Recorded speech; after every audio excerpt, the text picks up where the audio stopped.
That morning I checked my bank account. It was completely empty. My son called and said, "Dad, my wedding is tomorrow. I withdrew all the money from your account and sold the house. Good luck." I said absolutely nothing and made a single phone call. When the wedding day arrived, he learned a very hard lesson. If you are watching this, make sure to subscribe and tell me where you are listening from. Let me tell you exactly how this nightmare started. It was a Friday morning, the kind of quiet, crisp Texas morning that makes you want to sit on the porch with a hot cup of black coffee and watch the sunrise. I am Victor Gallagher. I am 71 years old. I was sitting at my kitchen island tapping the screen of my tablet to pay my monthly utility bills. The house was peaceful. It had been overwhelmingly silent since my beautiful wife Diana passed away. I opened my banking application. My eyes adjusted to the bright screen. The number staring back at me was not the $485,000 I had secured just a week prior. The balance read $0.00. For a man who spent 30 years as a chief compliance officer, tracking offshore financial fraud for a major Chicago investment firm, you would think a suddenly emptied bank account would trigger a massive heart attack. You would think I would drop the tablet. You would think I would grasp my chest and gasp for air. But panic is the enemy of a clear mind. I did not gasp. I did not throw the tablet across the room. I just sat there and stared at the empty digital void. That $485,000 was not my retirement fund. It was the life insurance payout from my late wife, Diana. It was the exact amount of money we needed to lay the foundation for a youth shelter in her memory. It was her legacy.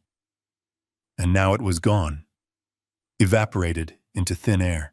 Before I could even process the mechanics of the missing funds, a loud, heavy thud echoed from the front hallway.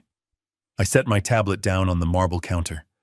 I walked toward the foyer and found my front door wide open. Two men in thick work boots and dirty denim jackets were wrestling my antique mahogany console table out the door. The very same table Diana and I bought on our honeymoon in Charleston 40 years ago. I stepped forward and raised my hand. "Excuse me," I said.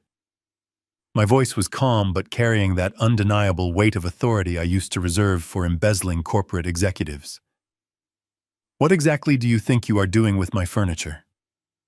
The taller of the two men paused, wiping sweat from his forehead with the back of his hand. He looked at me with a mixture of annoyance and pity. "We are just doing our job, buddy," he said. "The new owner wants the place cleared out by noon." New owner. I repeated the words slowly, letting them sink into the quiet air of the hallway. I reached into my pocket and pulled out my house keys. I walked over to the front door and tried to slide the key into the deadbolt. It would not go in. The lock had been changed. They had drilled it out and replaced it while I was sitting in my own kitchen. "I need to see your work order right now," I demanded. The second mover, a younger kid chewing gum, pulled a crumpled piece of paper from his clipboard and handed it to me. I unfolded it. There it was in black and white, an expedited estate clearance order, and right there at the bottom on the authorization line was a signature I would recognize anywhere in the world. The loopy, hurried handwriting of my 32-year-old son, Derek, my own flesh and blood, the boy I had taught to ride a bicycle, the boy I had bailed out of college debt. He had authorized a crew of strangers to strip my home bare. I stood in my own hallway, breathing in the familiar scent of lemon polish and old wood, knowing it might be the last time I smelled it. The movers watched me closely, expecting the typical reaction of an old man losing his mind. They expected tears. They expected shouting. They expected me to call the police and make a huge scene. But like I said, panic is a luxury you cannot afford when you are being robbed. In my career, I have dismantled corporate thieves who hid millions of dollars in shell companies across the globe. I know exactly how criminals operate. I know their arrogance. I know their blind spots. And the absolute first rule of catching a thief is to let them think they have gotten away with it. You let them get comfortable. You let them celebrate. I folded the paper and handed it back to the kid. "All right," I said smoothly. "Just be careful with the legs on that table. The wood is very old and fragile." The movers looked at each other, totally confused by my lack of resistance, but they shrugged and carried the table out to the idling truck in the driveway. I walked back into the kitchen. The house was already echoing. It felt hollow and cold. I picked up my tablet again and looked at the zero balance.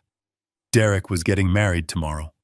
An extravagant $200,000 outdoor wedding to a woman named Brooke. Brooke was a woman who looked at me like I was a stain on her designer shoes. Derek had been complaining about money for months. He had maxed out his credit, trying to keep up with Brooke and her expensive, luxurious lifestyle. I had absolutely refused to pay for the wedding because I knew Brooke was just using him for his perceived wealth. I told him he needed to learn financial responsibility and stand on his own 2 feet. Apparently, this was his twisted version of taking initiative. He decided to steal his dead mother's legacy to fund a party. I did not feel sorrow. I felt a cold, calculating clarity wash over me. Every emotion shut down and the forensic accountant inside me woke up. I walked out the back door and stood in the beautiful garden Diana had planted. I pulled my cell phone from my pocket. I did not call the police. The police would just see a domestic dispute. They would see a confused old man and a son claiming some kind of misunderstanding. No, this situation required a much more precise weapon. I dialed the number of my lawyer, Martin Rosenberg. "Martin," I said as soon as he picked up, "execute Plan B." The kid took the bait. Martin did not ask questions. He knew exactly what Plan B meant. He simply said, considered it done, and hung up. But a good investigator knows that circumstantial evidence is never enough. I needed a confession. I needed the arrogance of the perpetrator captured in real time. I pressed the record button on my encrypted application and dialed my son's number. The phone rang 3 times. With each ring, I looked at the empty space in my living room where the antique table used to sit. I imagined the empty bank account. I thought about the $485,000. That money had a purpose. When Diana was in her final days lying in the hospice bed, her breathing shallow and her hands incredibly frail, she made me promise her one thing. She did not want a massive stone monument. She did not want her name on a hospital wing. She wanted a sanctuary for children who had no one. She had been an orphan herself, navigating the cold foster care system until she aged out. We had spent the last 2 years of her life planning the Diana Gallagher Youth Shelter. Every penny of that life insurance policy was destined to buy a defunct community center on the east side of town. The closing date was supposed to be next month. And now her own son had stolen her final wish to pay for an open bar and a string quartet. The line clicked open. A blast of heavy thumping bass music immediately assaulted my ear. It was the unmistakable sound of a high-end day party. I could hear the clinking of champagne flutes and the loud, obnoxious laughter of people who had not worked a hard day in their lives. "Hello." Derek's voice was slightly slurred. He was shouting over the music. He sounded annoyed that the incoming call had interrupted his celebration. "Derek," I said. My voice was completely flat. "There are movers in my house taking my furniture, and my primary bank account has been completely drained. Where are you?" There was a pause on the other end. I heard him say something to someone nearby. "Hold my drink, babe." It was Brooke. I could hear her shrill voice in the background asking who was bothering them. "It is just my dad," Derek muttered to her. The music faded slightly, as if he had stepped into a hallway or a private room. "Dad, listen to me carefully," Derek said. The slurring was gone, replaced by a cold, condescending tone, a tone he had undoubtedly practiced in the mirror.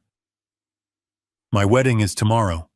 This is the most important weekend of my life. I withdrew the money, and I sold the house." "You sold my house?" I asked. I made sure to enunciate every word for the recording. And you stole nearly $500,000 of your mother's money. It is not stealing, Dad. Derek sighed heavily, as if he were explaining basic math to a toddler. You are old. You are not thinking clearly anymore. After your stroke last year, you have been slipping. We both know it. Brooke and I talked about it. You do not need a massive house all to yourself, and you definitely do not need hundreds of thousands of dollars sitting in a checking account doing nothing. We are putting that money to good use. We are building our future. Your future, I repeated. The audacity of his words hung in the air. You are stealing the foundation money for your mother's youth shelter to pay for your wedding. Oh, please, Dad, Derek scoffed. A harsh, cruel sound. Mom is gone. A shelter is not going to bring her back. You are living in the past. Brooke and I have actual lives to lead. We have a status to maintain. You were just going to throw that money away on some charity case kids anyway. Consider this an early inheritance. I saved you the trouble of managing an estate. I stood in the driveway gripping the phone. The Texas sun was beating down on my shoulders, but I felt absolute ice in my veins. The betrayal was so complete, so absolute, that it transcended anger. It became a mathematical equation. He was no longer my son. He was a hostile entity. Where am I supposed to live, Derek? I asked, playing the role of the helpless victim perfectly. That is not my problem anymore, Dad. Put yourself in a nursing home. The proceeds from whatever junk the movers managed to sell should cover your first few months. You will be safer there anyway, with professionals watching you. Good luck. The line went dead. A sharp dial tone echoed in my ear. I slowly lowered the phone. Good luck. Those were his final words to the man who gave him life, to the man who worked 80-hour weeks to put him through college, to the man who loved his mother more than anything in this world. I looked down at the recording application on my screen. The file was securely saved. 1 minute and 42 seconds of pure, unadulterated fraud and elder abuse. I walked back toward the house. The movers had finished loading the living room. They were now heading upstairs toward the master bedroom. They were going to pack up Diana's clothes. They were going to put her jewelry box. They were going to strip away the last physical traces of my life with her. Any normal person would have stopped them. Any normal father would have called the local police and tried to get his house back immediately. But I knew that if I intervened now, I would only catch Derek on a minor domestic dispute. Brooke would hire a slick lawyer. They would claim a misunderstanding about the estate planning. They would tie me up in civil court for years while they spent Diana's money. I could not let them win easily today. I turned my back on the movers and walked down the driveway toward my car. It was an unassuming dark blue sedan, parked quietly under the shade of a large oak tree. I unlocked the doors, slid into the driver's seat, and closed myself inside the quiet cabin. The heavy thud of the car door shutting blocked out the sounds of my home being dismantled. I reached into the glove compartment and pulled out a matte black laptop. Derek always made fun of me for carrying it around. He thought I was just an old man clinging to outdated technology. He frequently bragged about his latest smartphone and his expensive tablets, assuming that because my hair was gray, I barely knew how to send an email. He did not realize that the very banking applications he used on his fancy phone were built on security protocols I helped design back in the late 90s. I was not a tech-illiterate boomer fumbling with passwords. I was the architect of the walls he thought he had just breached. I powered on the machine and bypassed the standard operating system, booting directly into a secure, encrypted environment. I connected to a private mobile hotspot and routed my connection through 3 separate virtual private networks. If I was going to hunt down nearly $500,000, I was not going to leave a digital trail for anyone to follow. I opened my banking dashboard. The consumer-facing application on my tablet had shown a simple 0 balance, but I needed the raw data. I bypassed the user interface and accessed the detailed transaction logs. the screen filled with lines of code routing numbers and timestamps. My eyes scanned the green text against the black background, moving with the practiced efficiency of a man who had spent 3 decades hunting financial ghosts. There it was, an outgoing wire transfer executed at 8:14 yesterday morning. The exact amount was $485,000. I highlighted the receiving routing number. It was not a local transfer. Derek had not just moved the money into his own checking account down the street. He had used a third-party clearinghouse to bounce the funds before landing them in a newly established high-yield account.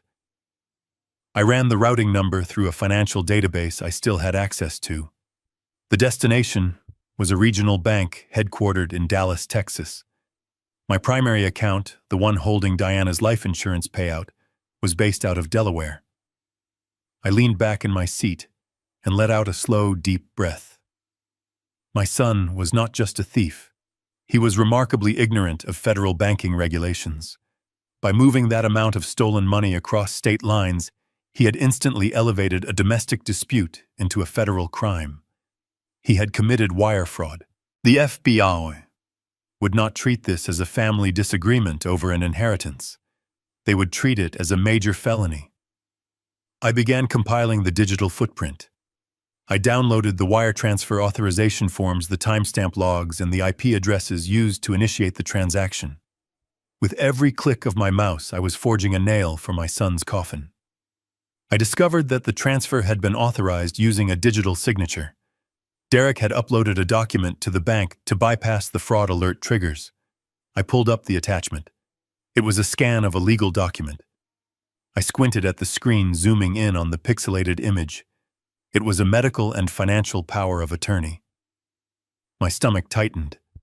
I recognized the document immediately, but something was fundamentally wrong with it. Derek had claimed I was losing my mind. He was using a temporary power of attorney I had signed last year when I had a minor stroke, but that document had an expiration date. I had revoked it the moment I was discharged from the hospital. I looked closer at the date on the scanned document. It had been crudely altered. The year had been changed. Derek had forged my legal documents to convince the bank he had the authority to drain my accounts. This was no longer just theft or wire fraud. This was aggravated identity theft and document forgery. He had built a house of cards on a foundation of federal offenses. I saved every single file into an encrypted folder and backed it up to a secure cloud server. I made a secondary copy and sent it directly to Martin's private server. The evidence was now indestructible. Derek thought he had completely outsmarted me. He thought he had outmaneuvered a frail old man who would just cry and accept his fate in a cheap nursing home. He had no idea he had just walked into a trap of his own making. I closed the laptop and placed it carefully back into the glove compartment. I looked out the car window. The movers were securing the heavy ramp on the back of their truck. They had taken everything of value. The house I had shared with Diana was now nothing more than an empty wooden shell. But I did not feel the crushing weight of loss anymore. I felt the cold, sharp edge of absolute resolve. I started the engine of my sedan. The quiet hum of the motor filled the cabin.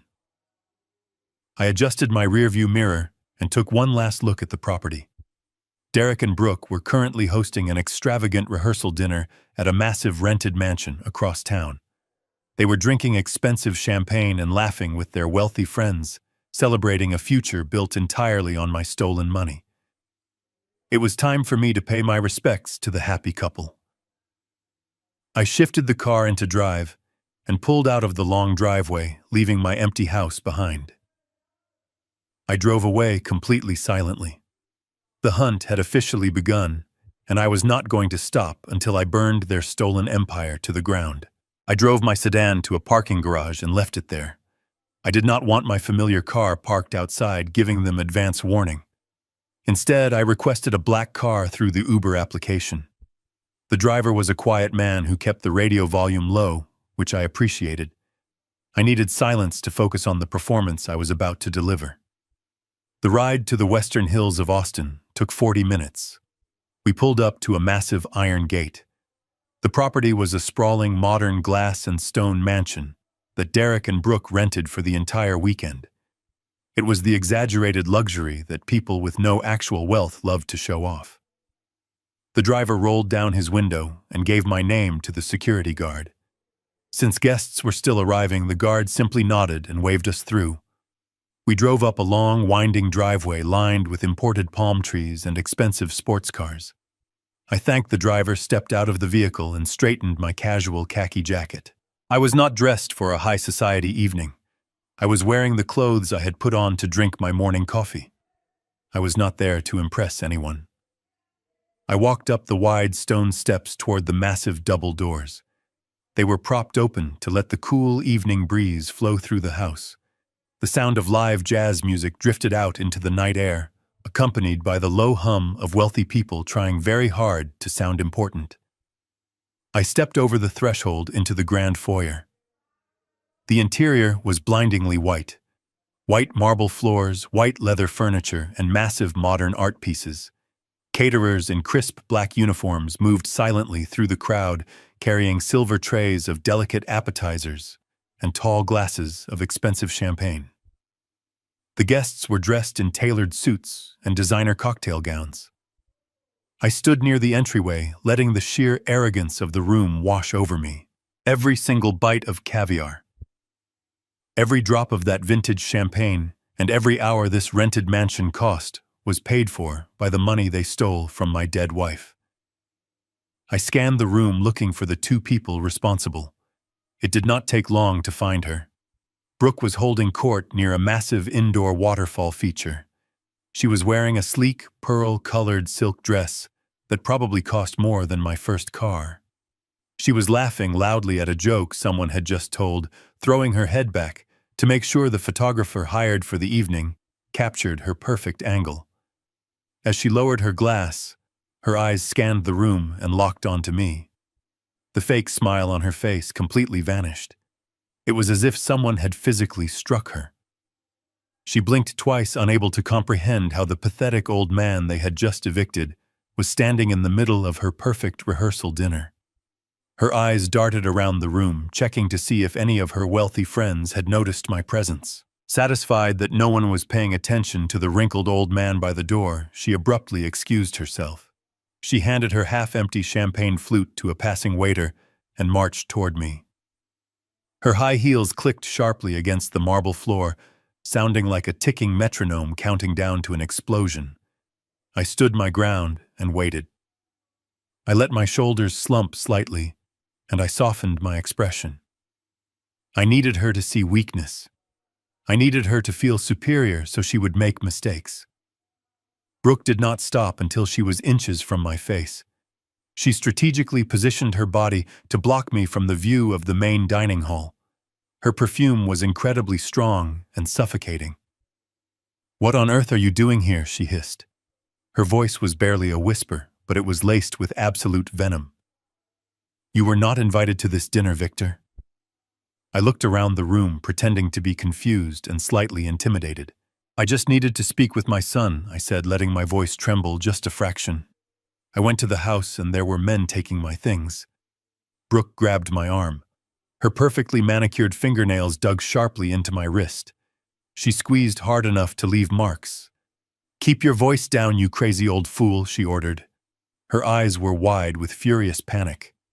"Look at you. You look like a homeless person who wandered off the street.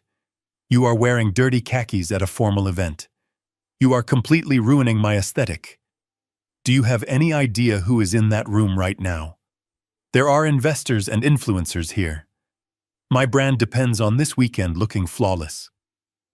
I gently tried to pull my arm away, but her grip tightened. "I do not care about your brand, Brooke," I said, maintaining the facade of a distressed father. "I care about my home. I care about the money Derek took from my account. I have nowhere to sleep tonight." She let out a very short and cruel laugh. "That is exactly why Derek took over your finances, Victor. You are clearly deteriorating. You cannot even dress yourself appropriately for a social gathering, let alone manage hundreds of thousands of dollars. We are doing you a massive favor right now. You need to turn around, walk out that front door, and call a cab. If you cause a scene and embarrass my husband in front of these important people, I swear I will make sure you spend the rest of your pathetic life locked in a state-run mental facility." She leaned in closer so only I could hear her next words. "You have absolutely zero power here, old man. You are completely broke. You are officially homeless, and you are a disgusting stain on this absolutely perfect weekend. Leave right now before I have the private security guards drag you outside and throw you onto the literal street." Before she could summon the guards, a hand firmly grabbed my shoulder. It was Derek. He smelled of expensive cologne and expensive dark scotch. "Brooke is right, Dad," he said, his voice tight with suppressed anger. "You should not be here, but since you are, we need to settle this away from my guests." He did not wait for my response. He tightened his grip on my shoulder and practically dragged me down a long hallway away from the music and the laughter. We entered a private study. It was a heavy room with dark oak-paneled walls and tall, heavy wooden bookshelves that looked like they had never been touched. Derek closed the heavy wooden door behind us, instantly cutting off the sounds of the party. The silence in the room was oppressive. He walked over to a massive mahogany desk and leaned against it, crossing his arms. He looked at me not with the love of a son, but with the cold calculation of a man who was trying to manage a nuisance. I stood near the door, letting my hands shake slightly. I kept my head lowered. "What is this, Derek?" I asked, my voice cracking perfectly. "Why are there men taking your mother's furniture? Why is my bank account empty?" Derek sighed loudly, rubbing the bridge of his nose as if I were giving him a terrible headache. "Dad." "We talked about this," he lied smoothly. "Do you really not remember?" My heart hardened, but my physical facade remained that of a confused, vulnerable senior citizen. "Remember what I stammered. I never agreed to sell my home. I never agreed to give you your mother's foundation money." Derek reached into the inner pocket of his tailored suit jacket. He pulled out a folded piece of thick legal paper and tossed it onto the desk between us. "I had to step in, Dad," he said. His tone shifted from angry to mock sympathetic. "You are not well. Ever since your stroke last year, your cognitive decline has been obvious to everyone. You forget things. You get confused. Leaving you alone in that big house with access to that much money was simply irresponsible. I could not sit back and watch you become a victim of some scam artist. I am your son. It is my job to protect you." I slowly approached the desk. My hands trembled violently as I reached out to pick up the document. It was a copy of a medical and financial power of attorney, the very same document I had seen on my laptop earlier. But holding the physical paper in my hands, feeling the weight of his absolute betrayal made the air in the room feel thick and suffocating. I stared at the black ink on the page. He was using my stroke as his ultimate weapon. My mind drifted back to that terrible week last year. I had collapsed in the kitchen. I woke up 2 days later in a sterile hospital room surrounded by beeping machines. The left side of my body was entirely numb. I was terrified. The nurse had asked me if there was family she could call. I gave her Derek's number. She called him 3 times. He never answered. He did not answer because he and Brooke were on a beach in Cabo San Lucas drinking margaritas. I knew this because while I was lying in a hospital bed wondering if I would ever walk again, the nurses took pity on me and helped me check my social media. I saw his posts.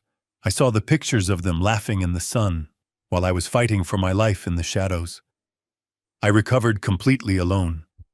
I pushed through grueling physical therapy completely alone. I regained my strength, my speech, and my mind completely alone.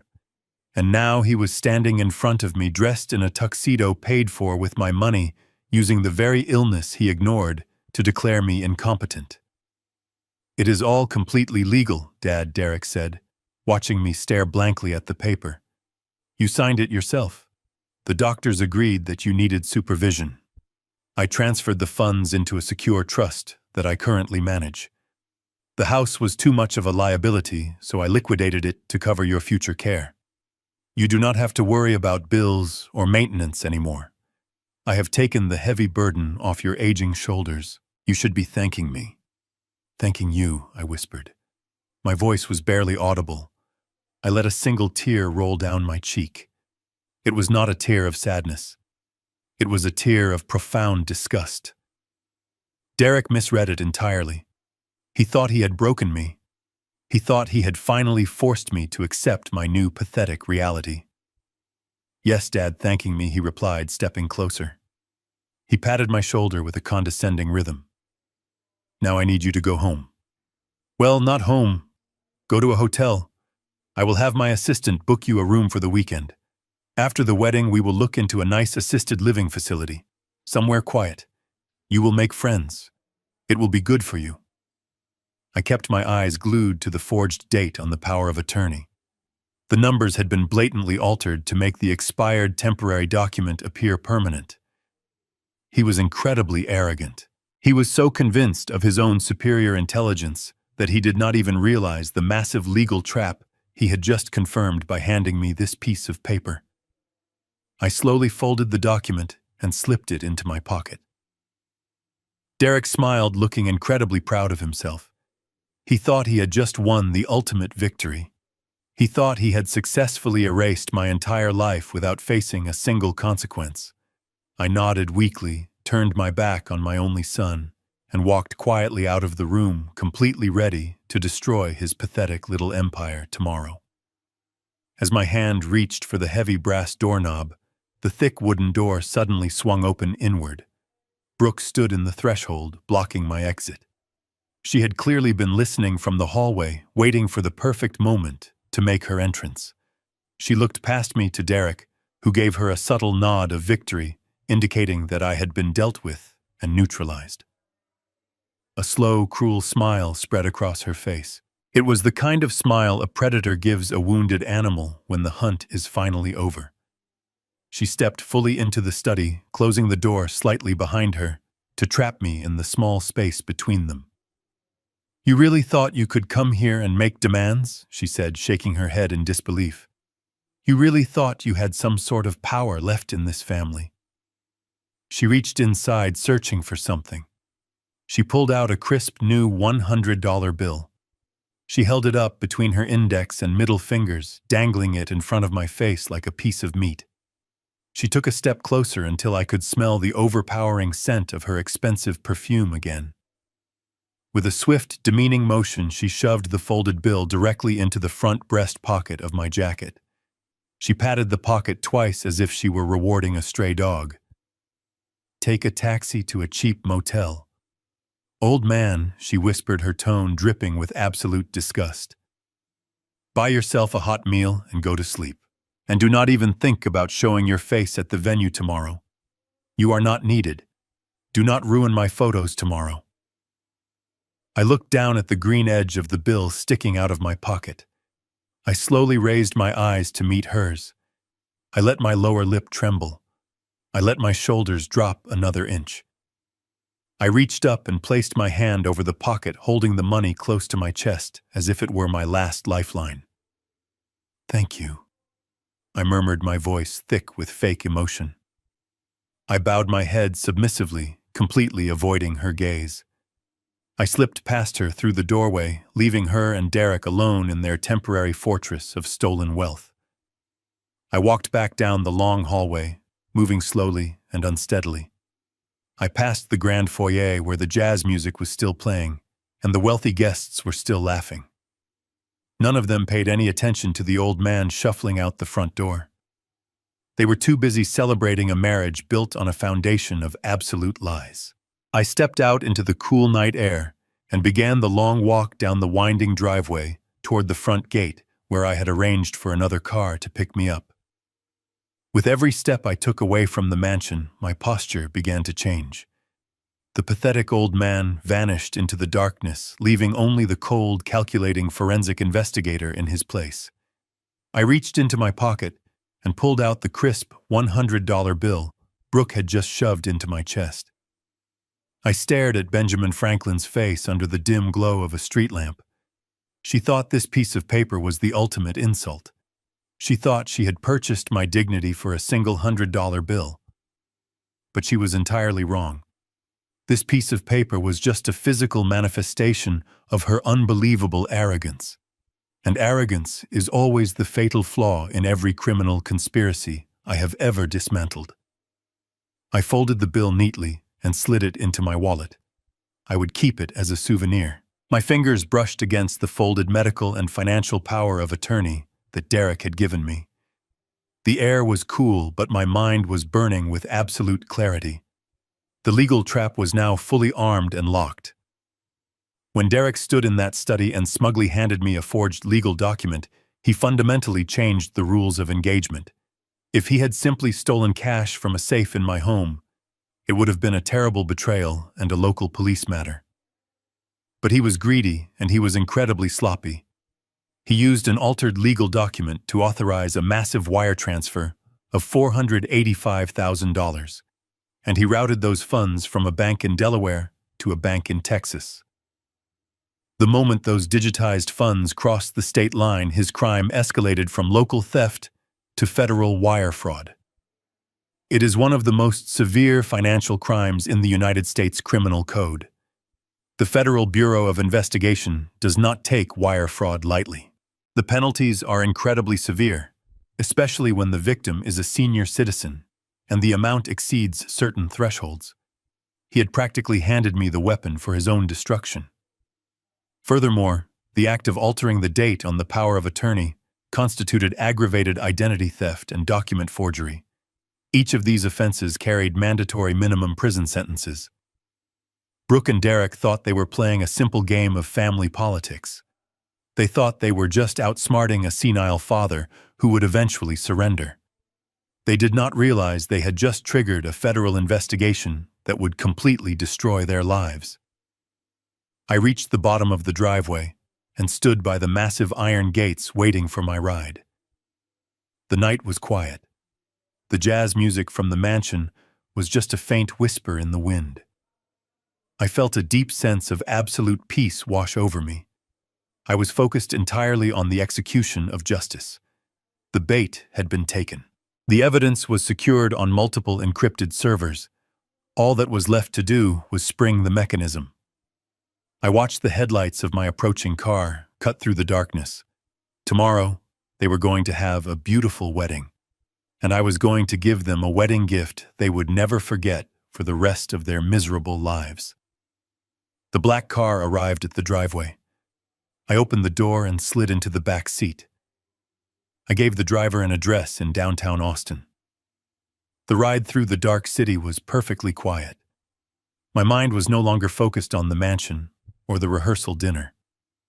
I was preparing for the clinical execution of justice. We pulled up to a towering glass high-rise. It was 11:30 at night. The lobby was completely deserted, except for a single security guard reading a book behind a marble counter. He nodded at me as I walked toward the elevators. I pressed the button for the top floor. The elevator hummed quietly as it carried me up. The doors opened to the dark reception area. A single light shone at the far end. It spilled from Martin Rosenberg's office. Martin was not just my lawyer.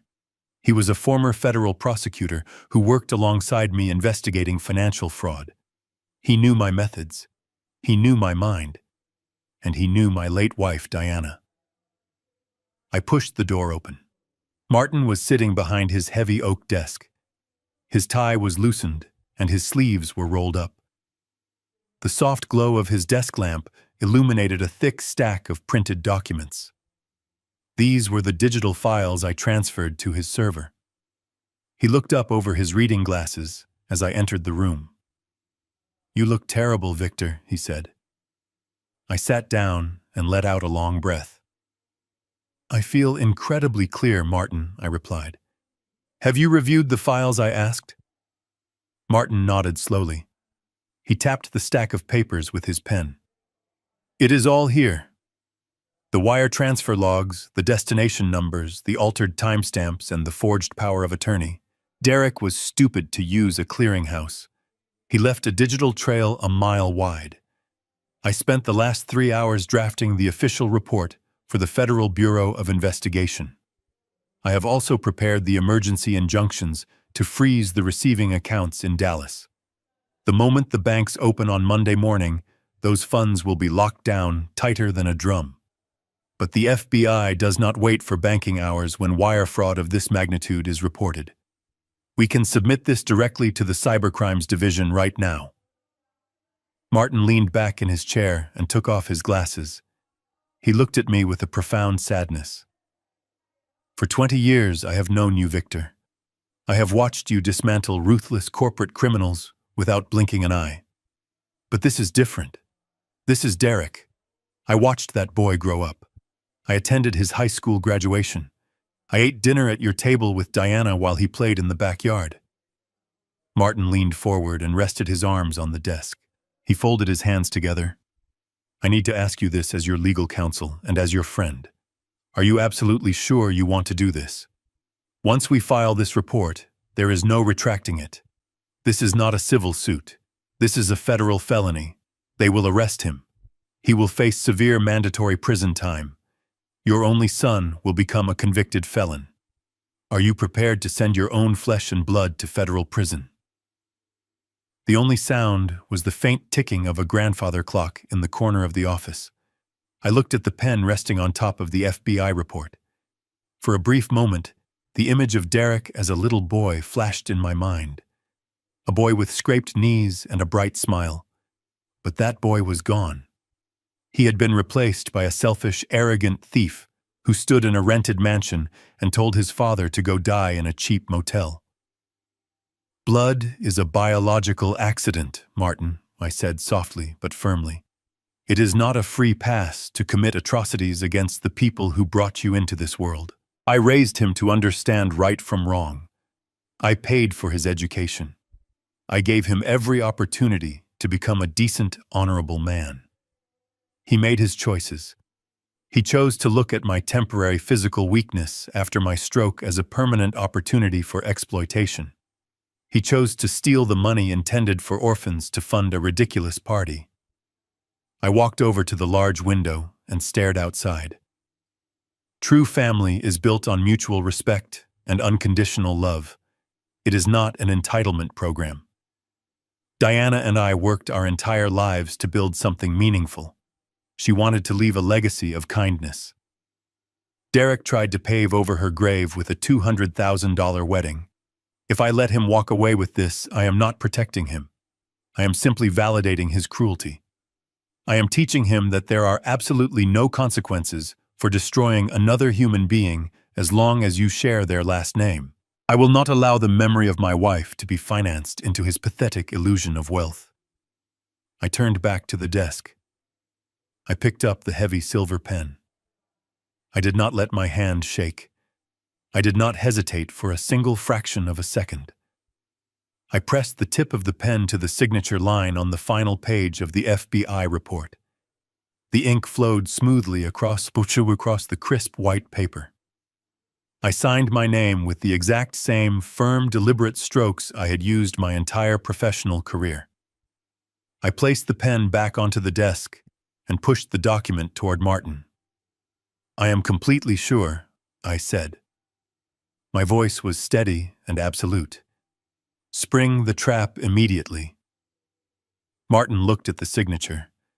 He let out a quiet sigh of resignation.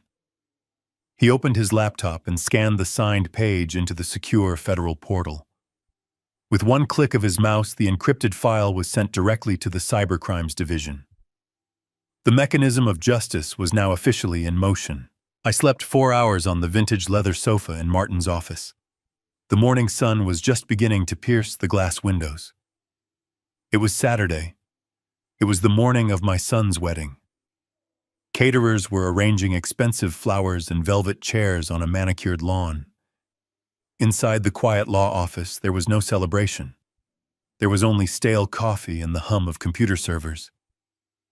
Martin walked into the room holding 2 steaming mugs of black coffee and a fresh stack of manila folders. He looked exhausted, but his eyes were sharp and focused. He handed me a mug and dropped the folders onto the heavy oak desk with a loud thud.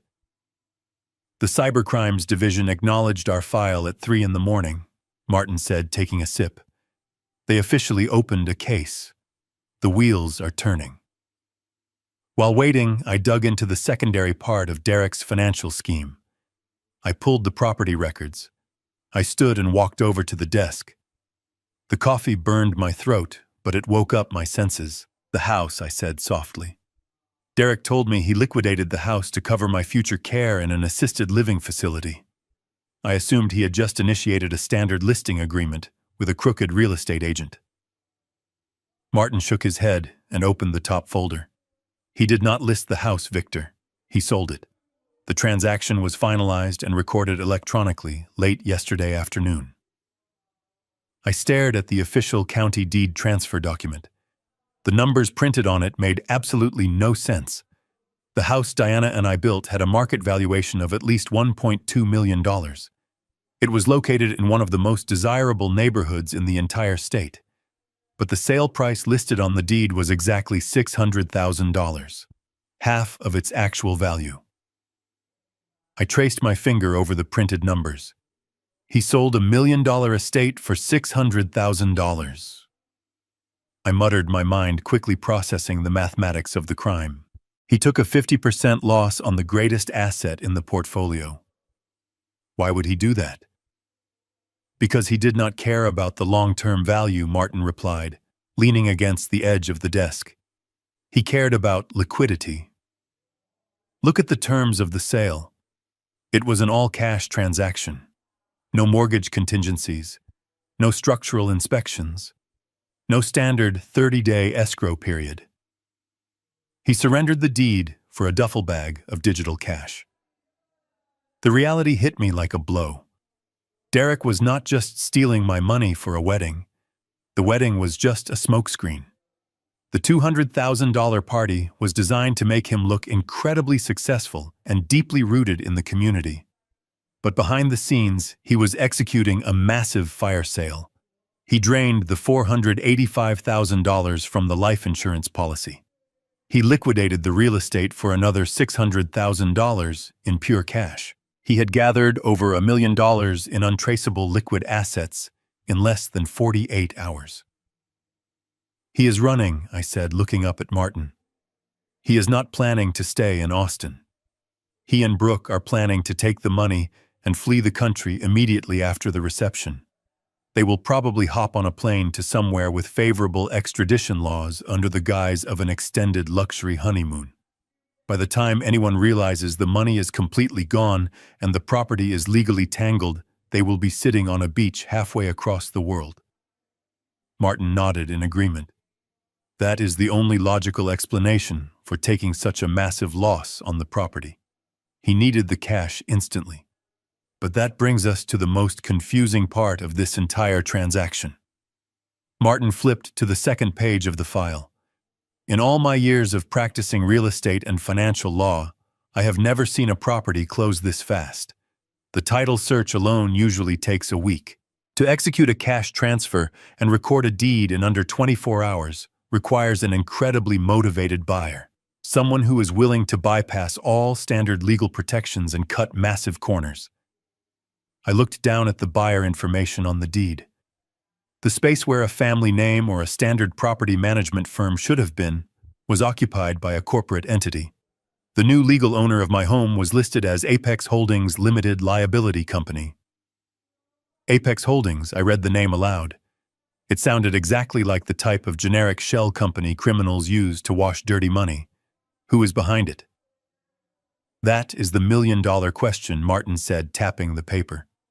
I ran a preliminary search on the Texas Secretary of State Business Registry. Apex Holdings was incorporated exactly 3 days ago. It has no prior business history. It has no listed physical office address other than a generic post office box in a strip mall. And the registered agent is shielded by a third-party anonymity service. Someone created this company specifically to buy your house. I took another sip of my coffee, letting the bitter taste sharpen my focus. Derek's arrogance had blinded him, but he was not a criminal mastermind.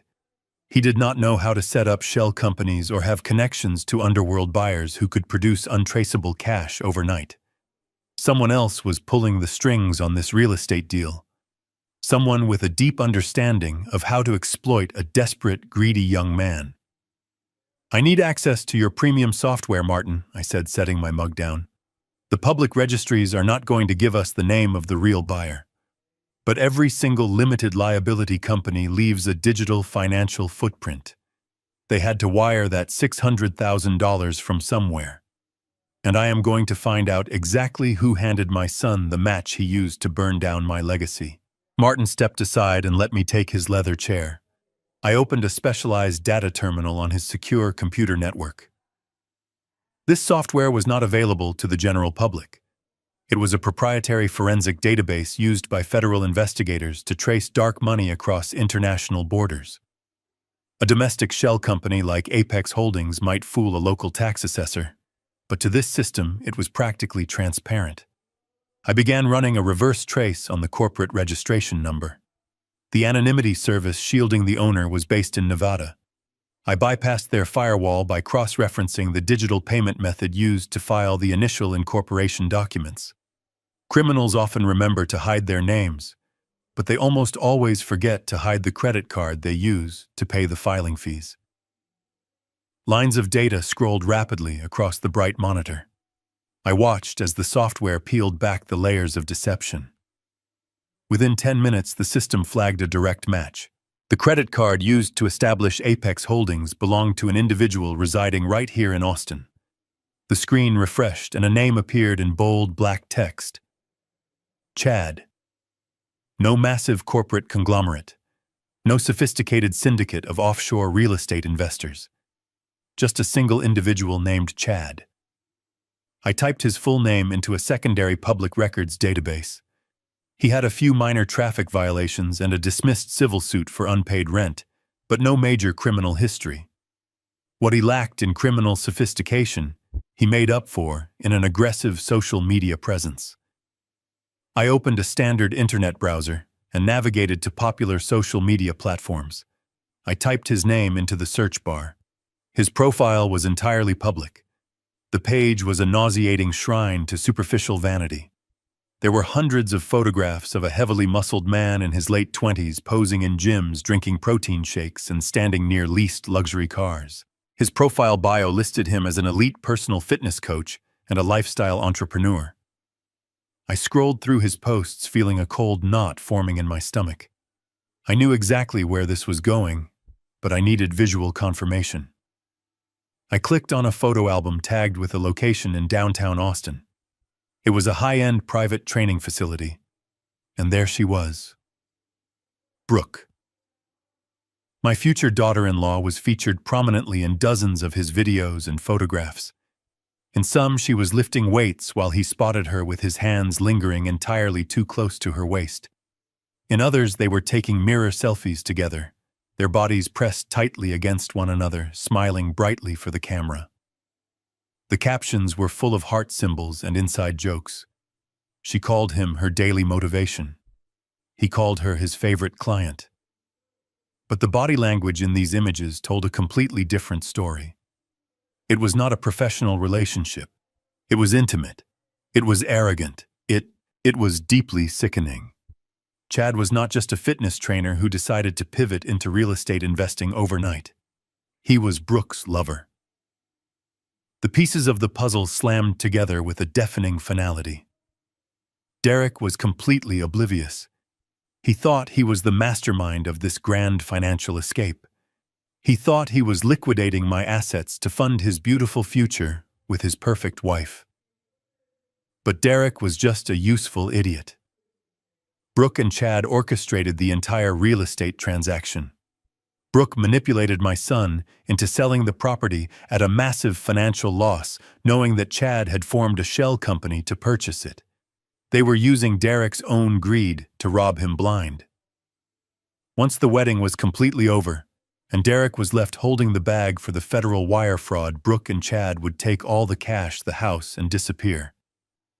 I pushed the chair back and stood up from the desk. My hands were shaking, but not from weakness. It was a physical reaction to the sheer magnitude of the disrespect. I walked over to the window and looked out at the city skyline. I closed my eyes and thought about my house.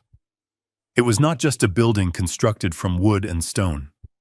When Diana and I bought that plot of land 40 years ago, we could not afford to hire a massive construction crew. I laid the foundation myself. I framed the walls with my own hands, working late into the night, under the glow of a halogen worklight. I sanded the hardwood floors until my fingers bled. Every single nail in that house was driven with the intention of building a safe sanctuary for my family. We raised our son in those rooms. We celebrated birthdays and holidays in that living room. I held my wife in my arms in that bedroom when she took her last breath. The house was a physical manifestation of a lifetime of hard work and unwavering love, and my son had handed the keys to a sleazy fitness trainer so his cheating fiancée could steal our legacy. The profound insult of it burned in my chest like a physical fire. They had taken something sacred and turned it into a cheap hustle to fund their pathetic, superficial lifestyle. Martin watched me from the doorway. He had seen the photographs on the monitor. He knew exactly what this meant. "This changes everything," Victor Martin said quietly. "It is not just your son anymore." I turned away from the window. My voice was dangerously calm. "No, it does not change everything at all, Martin," I replied. "It simply expands the entire blast radius of the situation." Derek betrayed his father for money. Brooke betrayed Derek for the exact same terrible thing. They are all infected with the exact same disease. They actually believe that they are smarter than everyone else because they have no moral compass. But they forgot one fundamental rule. When you steal a house built by a forensic investigator, you should probably check the floorboards before you try to move in. Martin looked at me with a mixture of curiosity and apprehension. "What exactly do you have in that house, Victor?" he asked. I walked back over to his heavy desk and reached for my laptop bag. "I did not wire the house with explosives, if that is what you are thinking," I said, pulling out my matte black computer. "But when you spend 30 years investigating people who lie for a living, you develop certain habits. I do not just trust locks and deadbolts. I trust verifiable data." I opened my laptop and connected it to Martin's secure network again. When Diana started getting sick, I installed a very comprehensive security system. I needed to monitor the house in case she fell or needed medical assistance while I was in another room. Derek knew about the cameras. He actually complained about them, constantly claiming they were an invasion of privacy whenever he came over. What Derek did not know is how those cameras actually operated. He possesses the technological understanding of a teenager. He thinks that if you unplug a device from the wall, it simply ceases to exist. He thinks pulling a power cord is the ultimate security measure. I logged into a highly encrypted offshore server. A grid of blank black squares appeared on my screen. Each square represented a different room in my house. The live feed was dead. Derek had indeed gone through the house and unplugged every single camera he could find before he brought the movers in.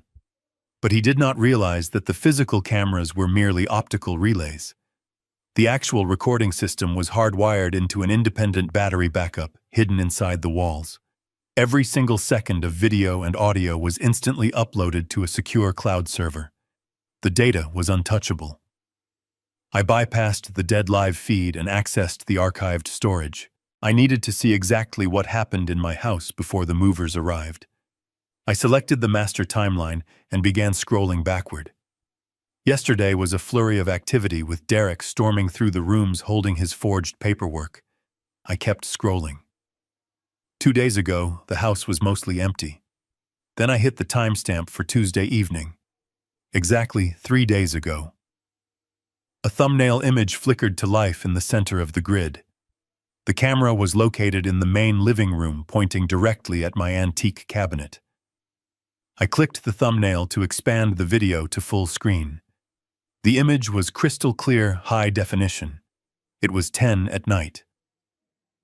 The front door opened and two figures walked into my living room. I turned the volume up on my laptop speakers. The audio was perfectly synchronized. It was Brooke and Chad. They were not wearing the formal clothing I had seen at the rehearsal dinner. They were dressed in casual athletic wear, looking entirely too comfortable in a home they did not own. Brooke tossed her expensive purse onto my sofa and let out a dramatic sigh. "It is finally going to happen now," she said, spinning around in the exact middle of the room. Chad walked straight past her and headed directly for my liquor cabinet. He did not even hesitate. He opened the glass doors with absolute confidence, as if he had been there 100 times before. He reached past the cheap bottles and grabbed a rare single malt scotch that Diana had bought for my 60th birthday, a bottle I had been saving for a truly special occasion. He popped the cork and poured 2 massive glasses without bothering to look for ice. Chad handed a full glass to Brooke. They clinked the heavy crystal tumblers together.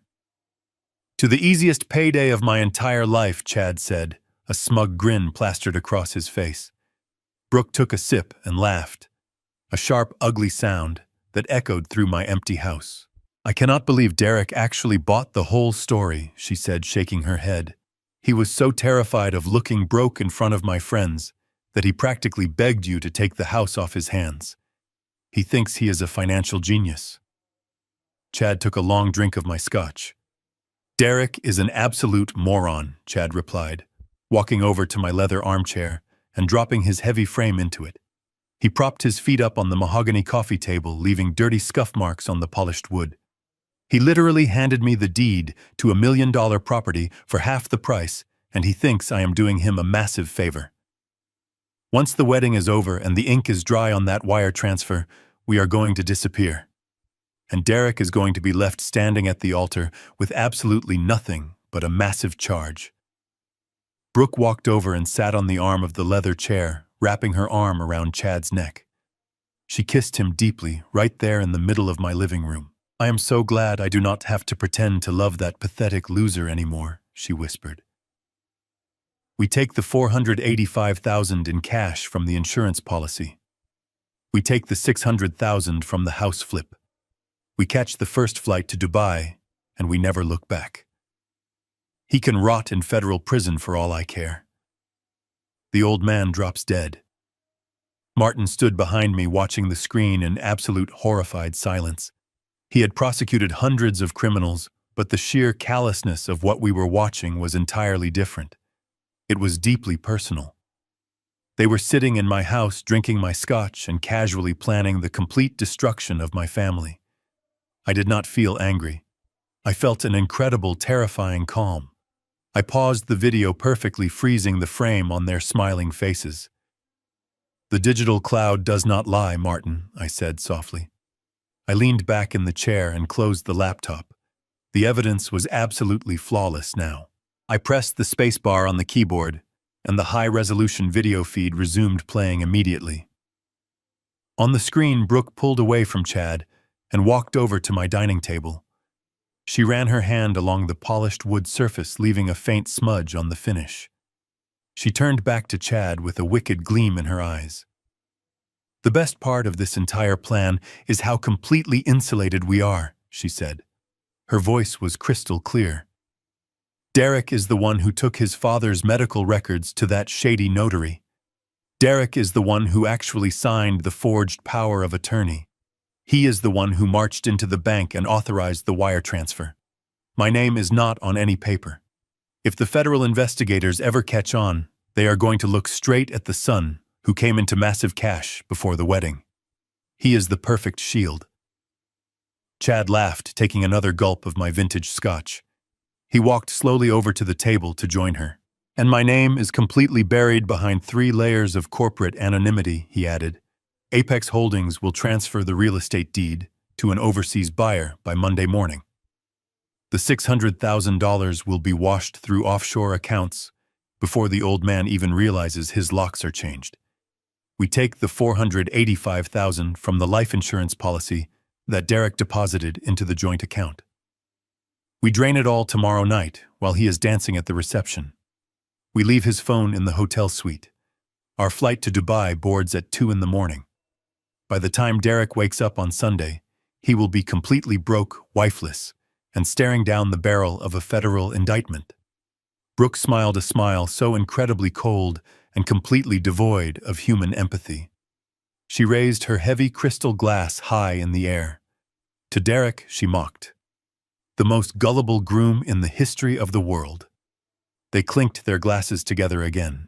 I watched my future daughter-in-law and her personal trainer casually map out the absolute destruction of my only son. Derek had betrayed me, but he was doing it out of a desire to please a woman who viewed him as a temporary financial stepping stone. He thought he was stealing my legacy to build a life with her. He was digging his own grave and paying for the shovels.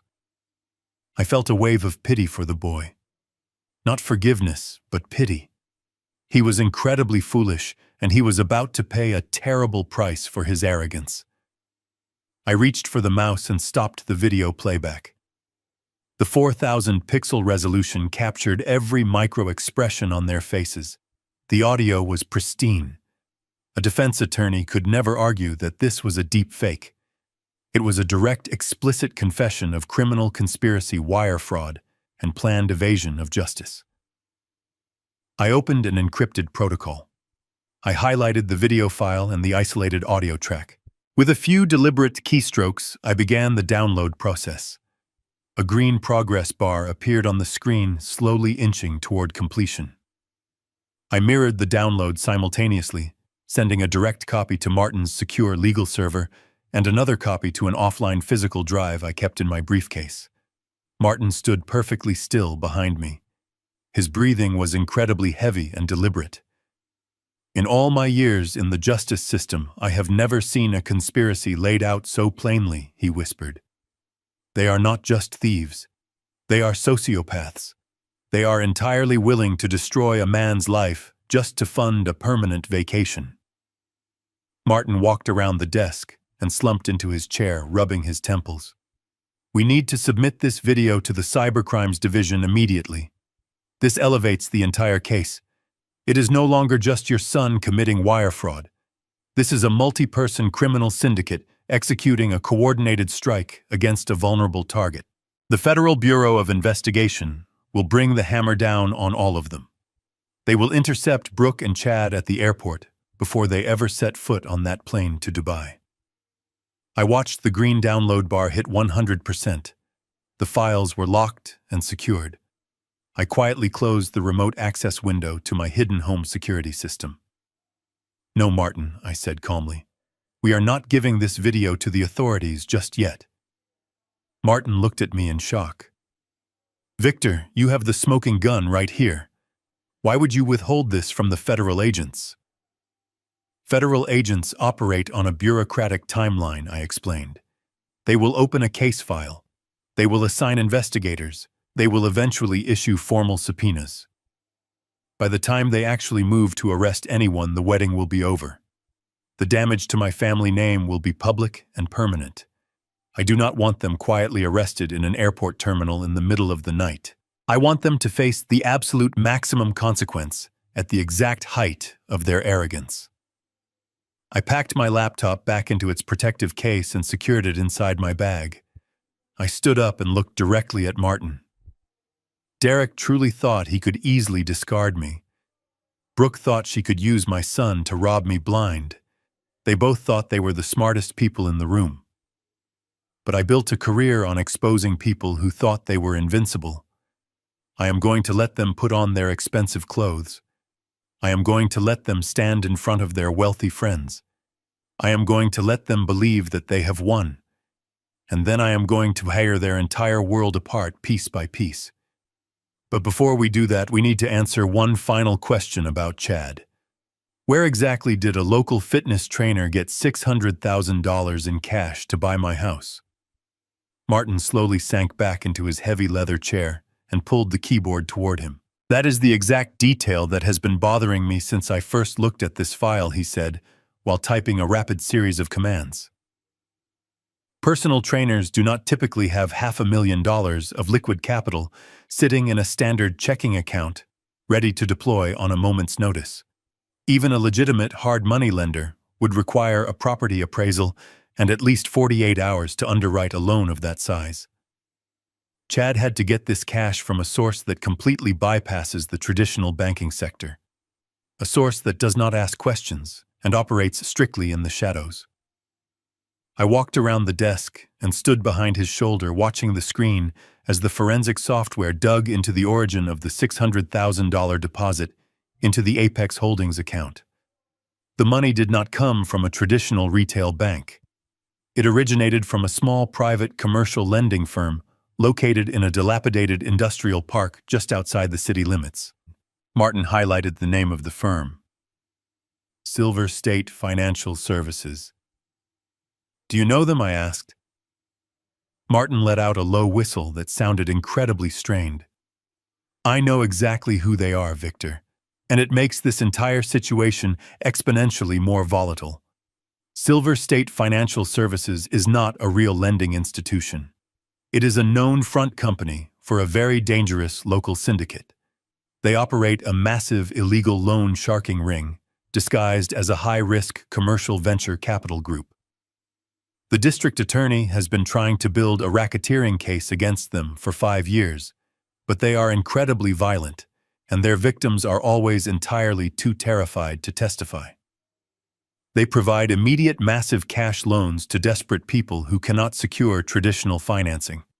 But their interest rates are astronomically high, and their collection methods involve severe physical violence rather than court-ordered asset seizures. Chad did not just borrow money from a bank. He borrowed it from organized criminals. I stared at the screen processing this new variable. Why would a fitness trainer risk his life taking money from a violent syndicate? I asked. Martin tapped his finger against the monitor. Because of the massive profit margins, he explained to me. Chad knew your house was worth over $1 million. He knew Derek was desperate to sell it quickly for $600,000.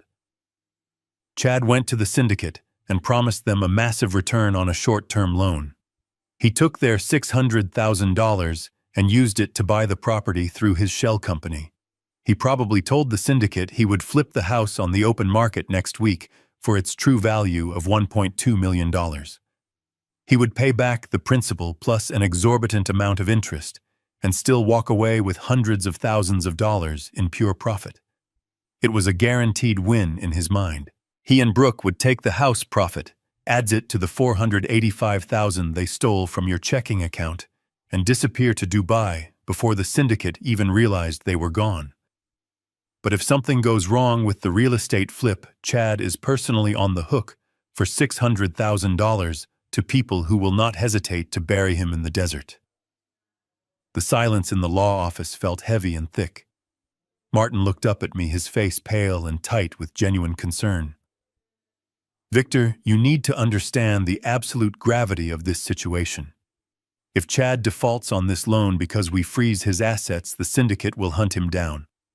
They will also look for anyone associated with him, including Brooke and potentially your son. We are no longer just dealing with a spoiled kid committing wire fraud. We are intersecting with a violent criminal enterprise. You have to let the federal authorities handle this right now before someone gets killed. I listened to Martin's frantic warning, but I did not feel fear. Instead, a slow, deep smile spread across my face. It was the first time I had smiled since I opened my banking application and saw a zero balance. The dominoes are perfectly aligned, Martin, I whispered. My voice carried a cold and steady resonance that seemed to freeze the air in the room. You look at this syndicate as a dangerous complication, but I look at them as the ultimate instrument of absolute justice. Chad thought he was incredibly clever using cartel money to steal my property. Brooke thought she was a master manipulator playing my son for a fool while securing her golden ticket. They built their entire criminal conspiracy on the assumption that they controlled the board. But they forgot that the money they borrowed is currently trapped in a legal limbo that they cannot possibly escape. When the hammer falls this afternoon, Chad will not just be facing federal wire fraud charges. He will be facing the immediate violent wrath of his creditors. He will have no money, no house, and absolutely nowhere to hide. Brooke will realize that the wealthy, successful man she thought she was running away with is actually a marked target with a massive bounty on his head. And my son will finally understand the true cost of his blinding arrogance. He traded his family for a woman who was willing to feed him to the wolves. I placed my right hand on Martin's shoulder, giving it a firm and reassuring squeeze. "Prepare the final documents," I instructed him. "We are not calling the authorities to stop the wedding. We are going to let the ceremony proceed exactly as planned. We are going to let them stand up there in their expensive clothes and smile for the cameras.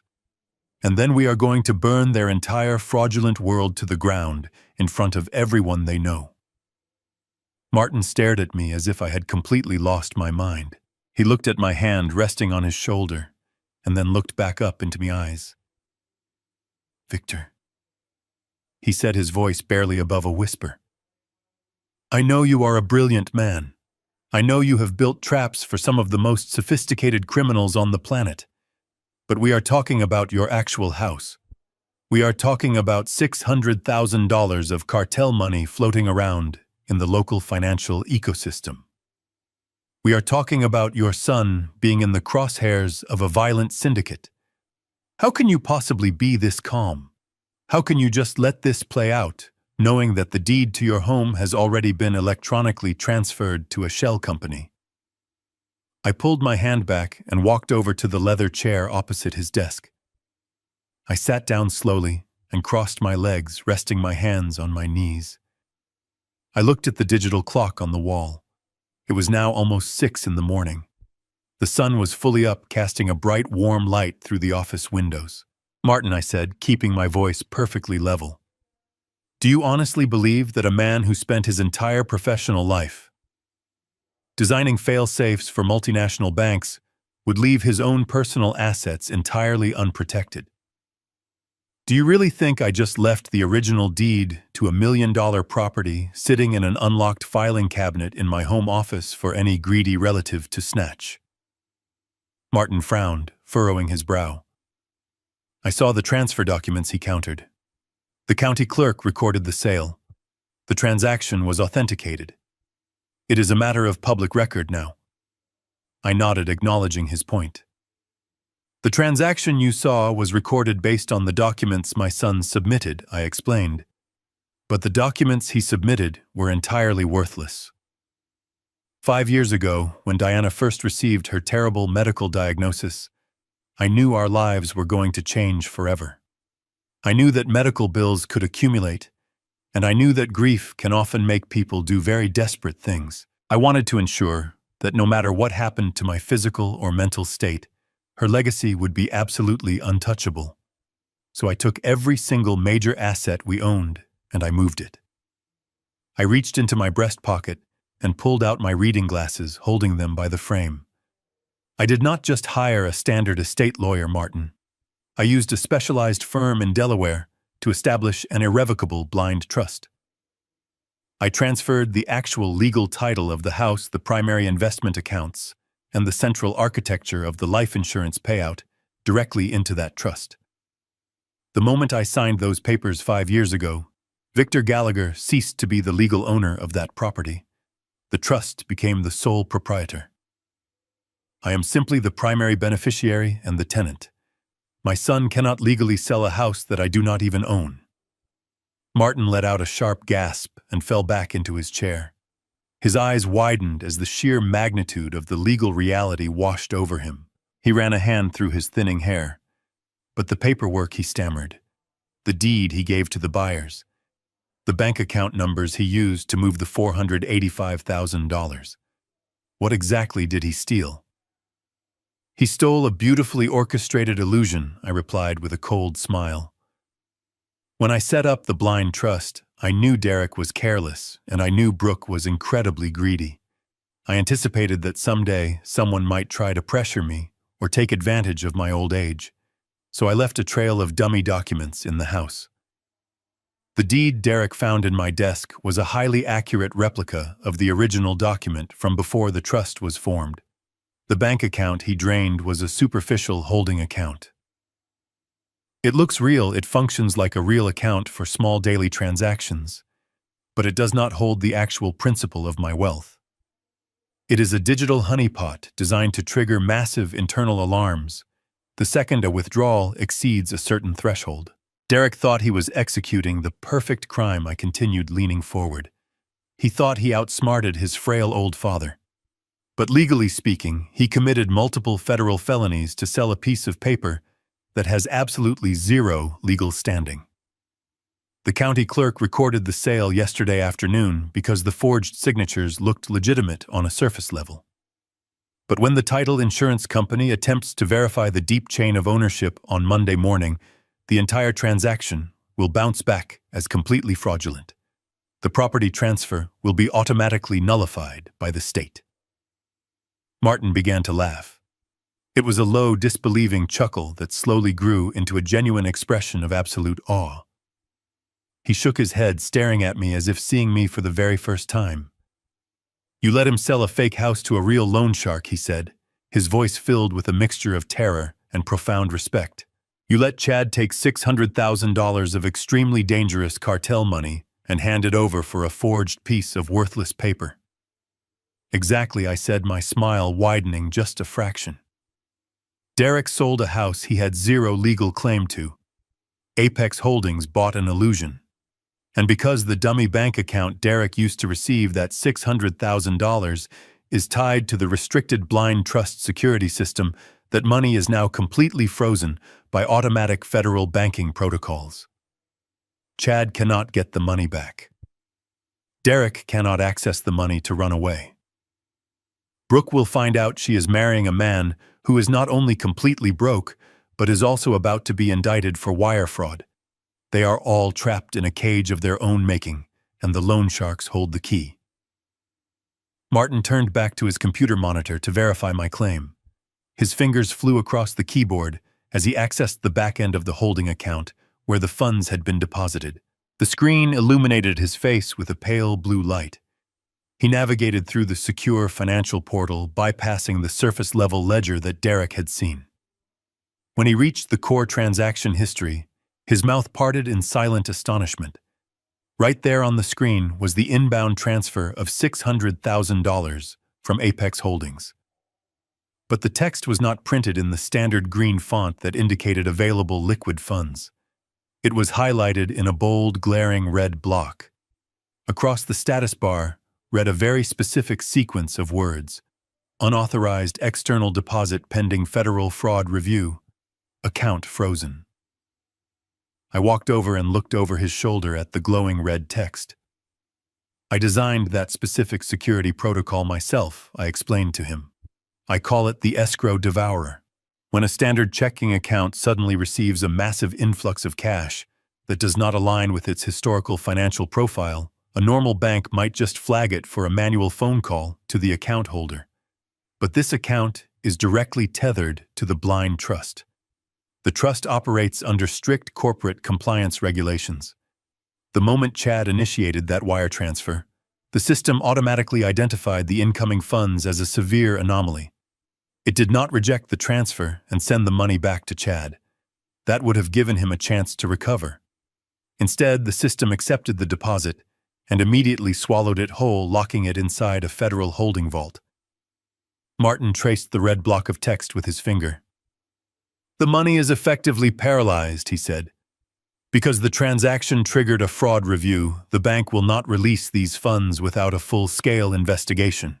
And since the money originated from a shell company funded by an illegal syndicate, nobody is going to step forward to officially claim it. If Chad tries to call the bank to reverse the wire transfer, they will demand proof of the underlying real estate contract. When they run the title check, they will discover the deed he bought from Derek is a complete forgery. If he pushes the issue, he will be confessing to federal crimes over a recorded bank line. He cannot go forward, and he cannot go backward. He is entirely financially immobilized." I imagined Chad waking up in his expensive downtown apartment this morning. He probably stretched his heavily tattooed arms and smiled, thinking about the beautiful future he had planned with my future daughter-in-law. He probably opened his laptop expecting to see a confirmed property transfer and a clear path to his overseas escape. Instead, He is going to find a digital brick wall. He does not own $1 million house. He owns a worthless piece of counterfeit paper.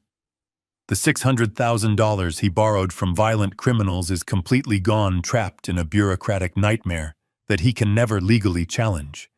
He is legally broke, but his debt is very real. The people who run Silver State Financial Services do not care about banking protocols. They do not care about blind trusts or federal fraud reviews.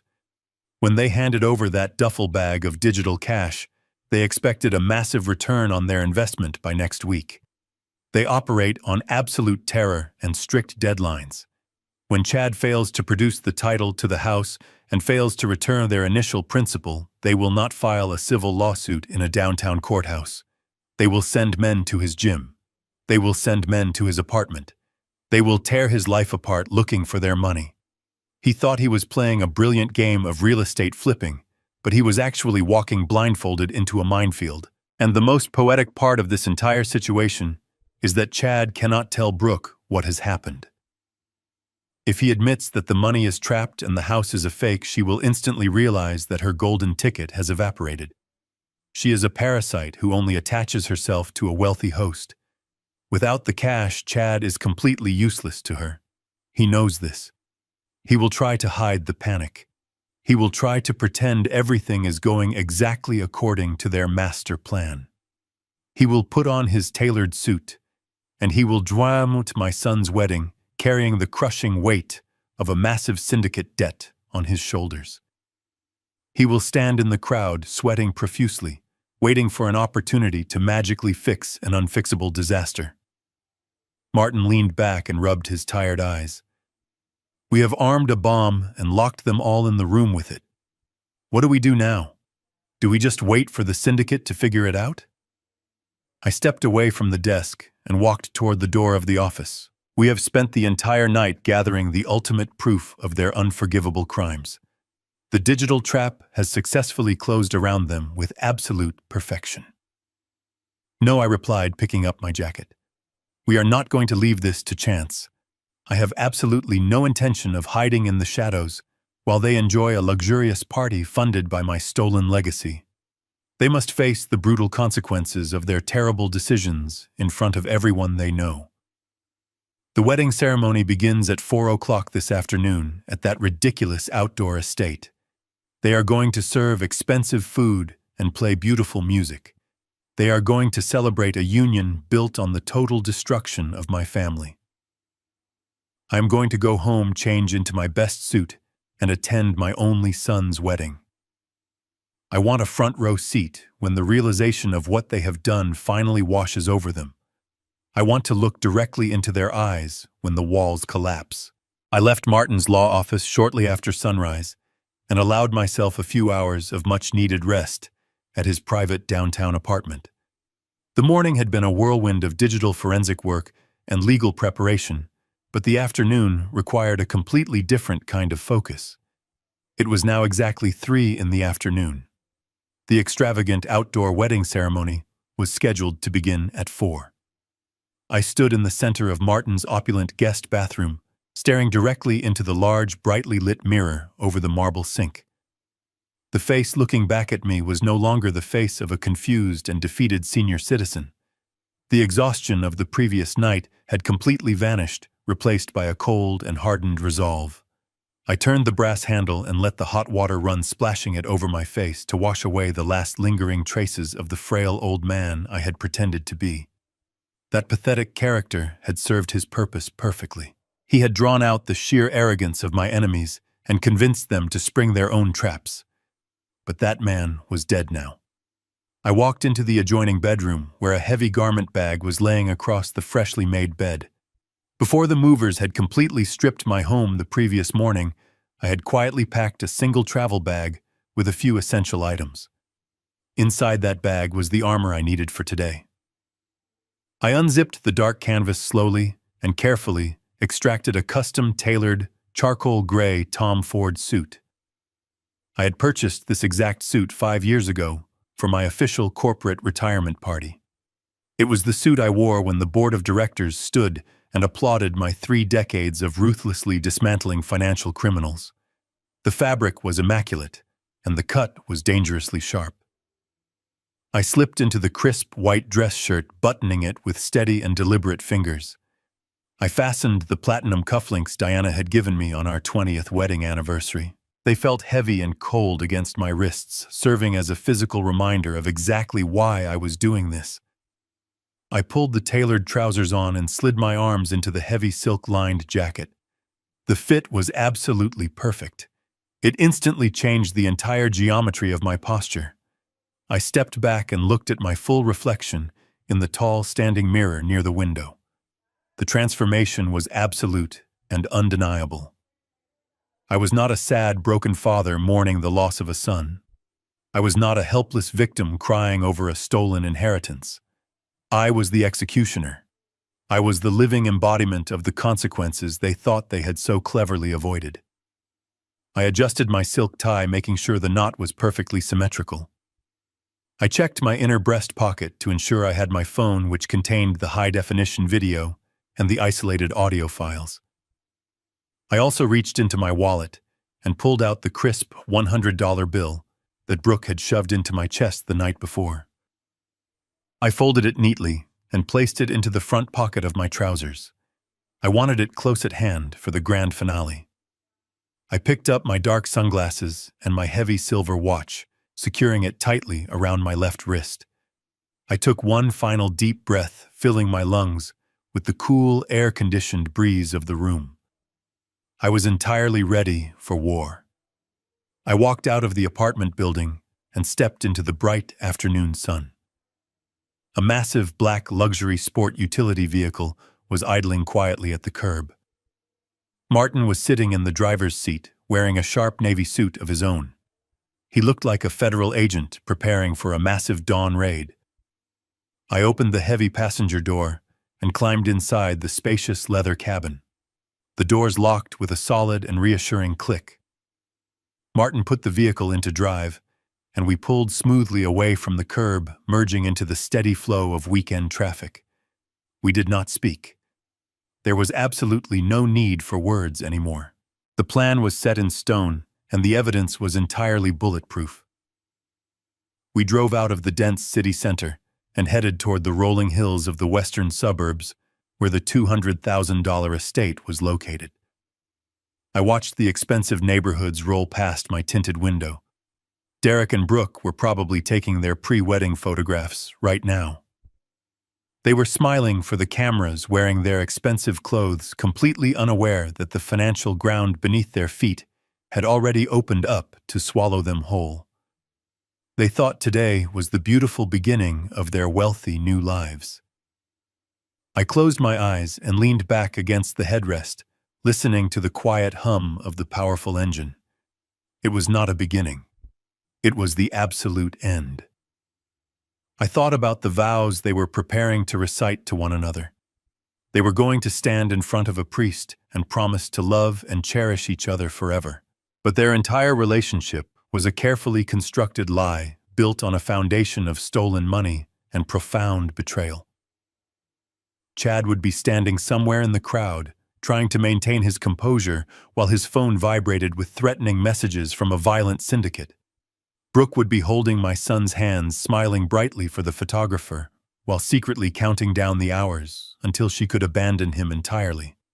And Derek would be standing there completely oblivious, believing he had successfully outsmarted his father and secured his golden future. He traded his own flesh and blood for an illusion of wealth and status. I slowly opened my eyes and looked out at the passing trees. The sun was shining brightly, casting long, dramatic shadows across the winding asphalt road. We were rapidly getting closer to the venue now. I reached down and smoothed out the crisp fabric of my charcoal trousers. The final trap was now perfectly set. The heavy black sports utility vehicle crunched softly against the pristine white gravel of the venue parking area. Martin guided the car into a space near the main entrance, purposely blocking a caterer's van to ensure an immediate exit path.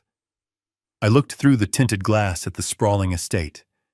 There were massive floral archways composed of thousands of imported white roses spanning across the perfectly manicured green lawns. A gigantic, pristine white tent was erected in the distance for the reception, with crystal chandeliers hanging from the canvas ceiling. 300 guests were seated in perfect rows of velvet chairs, facing a raised wooden platform overlooking a serene private lake. It was a breathtaking display of absolute financial excess, and every single petal had been financed by the complete destruction of my family. I placed my hand on the door handle. Martin looked at me. "Give them hell, Victor," he said quietly. I pushed the heavy door open and stepped out into the warm afternoon. I walked slowly toward the back of the seating area, keeping my footsteps measured. The ceremony was already in its final stages. A soft, elegant melody was being played by a live string quartet seated to the left of the altar. The guests were entirely captivated, staring forward at the beautiful couple. I stopped at the very end of the long white runner that served as the center aisle. From this vantage point, I had a perfect view of the entire fraudulent spectacle. There was my son Derek standing tall in his expensive tuxedo. He held Brooke's hands tenderly, entirely convinced that he was the king of his newly stolen world. Brooke stood opposite him, looking radiant in a custom designer gown. Her smile was incredibly bright, but I knew it was hollow. I scanned the crowd and easily spotted Chad sitting in the third row. He was constantly shifting in his seat, occasionally glancing down at a cell phone hidden in his palm. The loan sharks were likely already trying to reach him. The priest spoke about trust and honesty. The sheer hypocrisy made my chest tight. I could not let him finish that sentence. I took a step forward onto the pristine white fabric of the aisle. Near the back row, there was a small technical table where a young sound engineer was monitoring the audio feed for the priest's microphone and the string quartet. I walked directly over to the table. The young man looked up, completely confused by my sudden appearance. Before he could ask if I needed a seat, she reached down and firmly pulled the main power cable connecting the mixing board to the massive venue speakers. A loud popping sound echoed across the entire estate, followed instantly by absolute dead silence. The string quartet stopped playing in sheer shock. The priest's voice was completely cut off, leaving him mouthing words into a dead microphone. 300 heads turned simultaneously to look toward the back of the lawn. A collective gasp rippled through the crowd of wealthy guests. I stepped back into the exact center of the white runner. I stood perfectly straight, my tailored charcoal suit cutting a sharp contrast. I began to walk down the aisle, keeping my eyes locked dead ahead on the altar. At the front of the platform, Derek peered past the rows of guests, trying to see what had caused the disruption. When his eyes finally found me, his entire physical demeanor collapsed. The confident, proud groom completely vanished. The blood drained entirely from his face, leaving him looking like a terrified child. He dropped Brooke's hands, taking a stumbling step backward. He was staring at a ghost, a man he thought he had successfully buried the night before. But the shock only lasted for a few seconds, before it was replaced by pure, frantic fury. His face flushed a deep, angry red. He turned toward the perimeter of the lawn and began gesturing wildly to a pair of burly private security guards hired to keep the event exclusive. "Get him out of here!" Derek shouted, his voice cracking with panic. "Remove him right now!" Brooke spun around, her heavy dress twisting violently. The perfect fake smile was instantly replaced by a mask of absolute hatred. She leaned forward, gripping her bridal bouquet tightly. "What are you doing here, you crazy old man?" she screamed.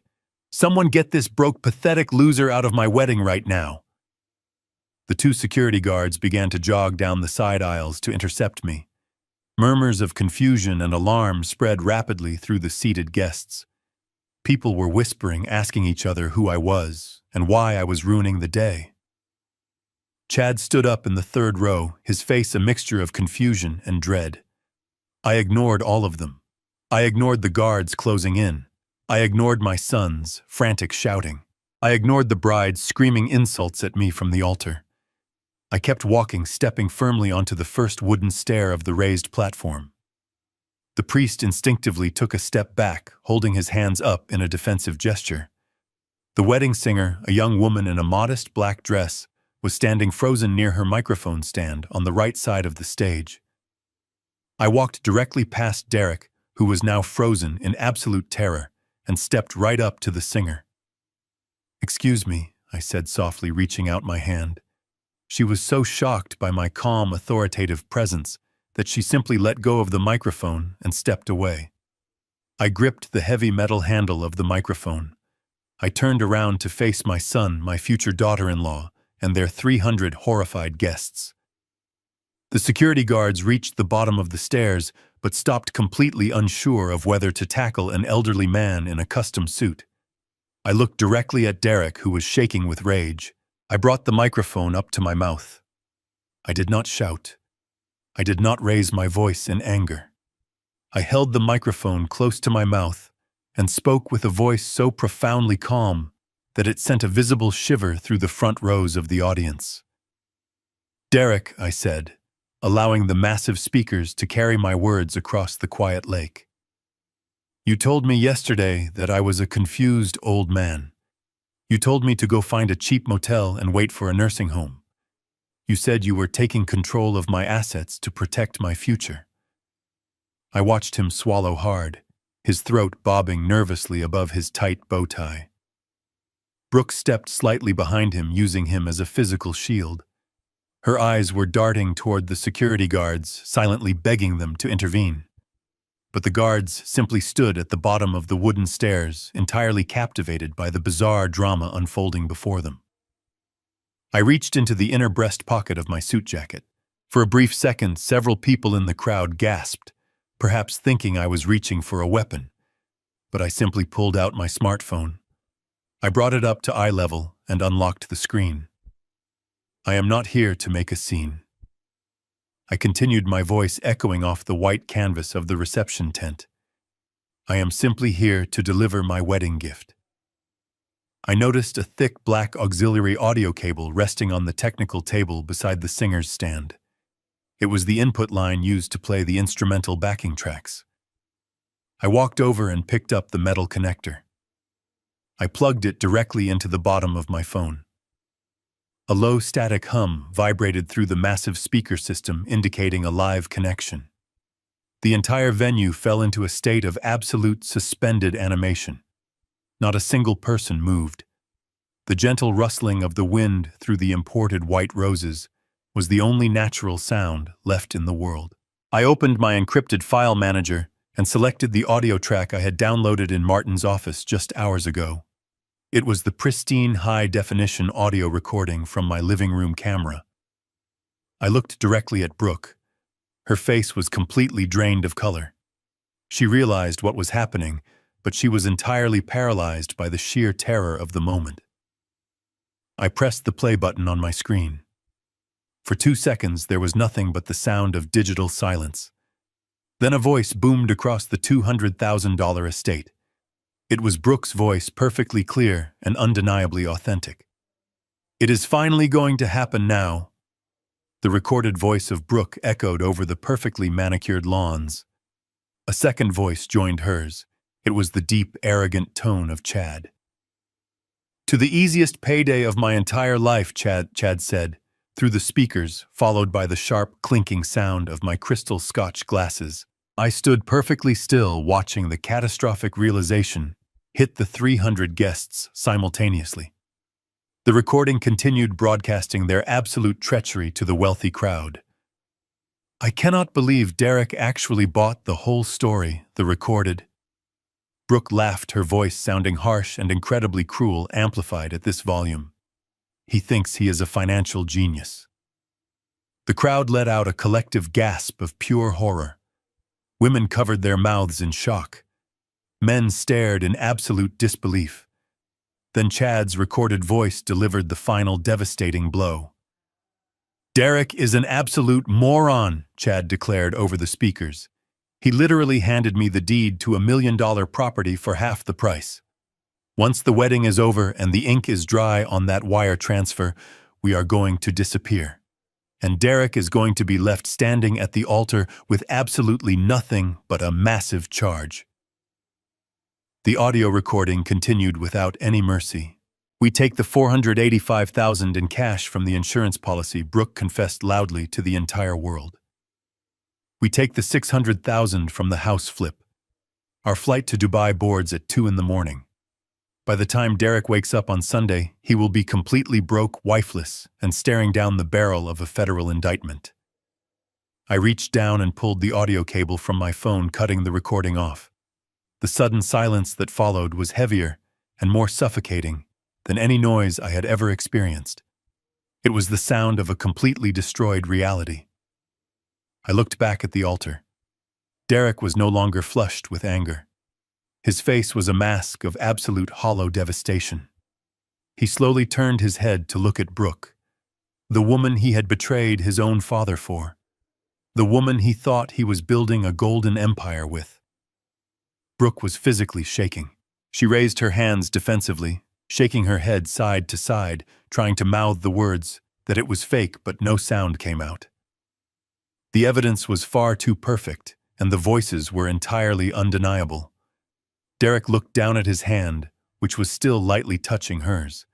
He pulled his hand away violently, as if her skin was suddenly made of burning acid.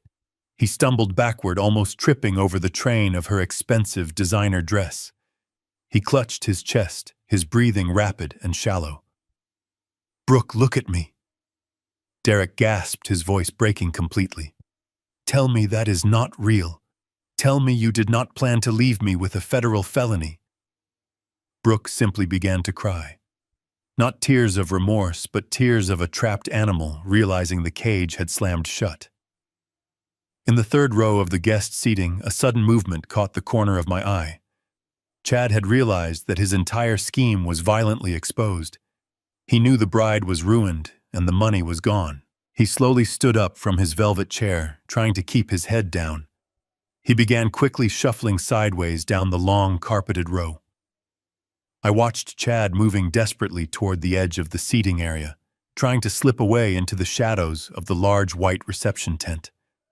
I brought the microphone back up to my lips. "Going somewhere, Chad?" I asked, my voice cutting through the thick silence like a sharpened blade. Every single head in the audience snapped around to look at the muscular fitness trainer who was now frozen halfway down the aisle. "You might want to stay exactly where you are," I advised him. "The exits are no longer a viable option for you." I turned my attention back to my son. Derek was staring at the ground, his chest heaving as he struggled to process the monumental collapse of his entire reality. He looked up at me, his eyes begging for some sort of reprieve, begging for this to be a terrible nightmare, but there was no mercy left in my heart for the boy who had tried to erase me. "You thought you were incredibly clever, Derek," I said, my words rolling across the quiet lake behind him. "You thought you could just declare me incompetent and liquidate my entire life to pay for this ridiculous charade. You went into my home office and you found the deed to my house. You took it to a shady buyer thinking you were making the ultimate real estate deal. You thought you sold my house to fund your new perfect life." I took a slow, deliberate step closer to him. The security guards had completely backed away, realizing they were witnessing a family execution rather than a physical threat. "Let me educate you on how real wealth is actually protected, Derek. The deed you stole was nothing but a high-quality replica. It was a dummy document I kept in my desk for exactly this kind of foreseeable betrayal.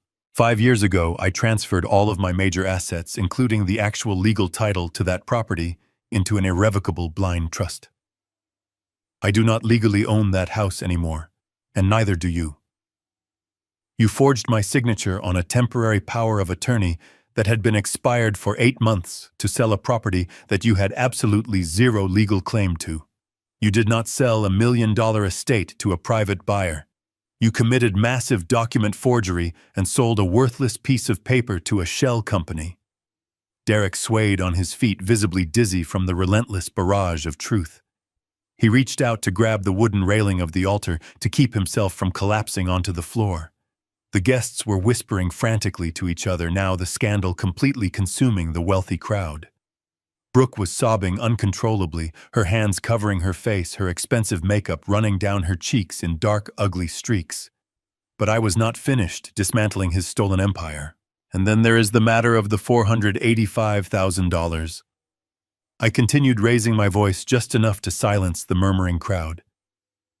You thought you could just wire $500,000 of your dead mother's life insurance money across state lines without triggering a single alarm. You thought my banking security was as weak as your moral compass. That money did not just quietly settle into your new joint account in Texas. Because of the security protocols I personally established, that massive transfer was immediately flagged as a severe anomaly. I reported the fraudulent transaction to the authorities late last night. The Federal Bureau of Investigation Cybercrimes Division officially opened a case at 3 o'clock this morning.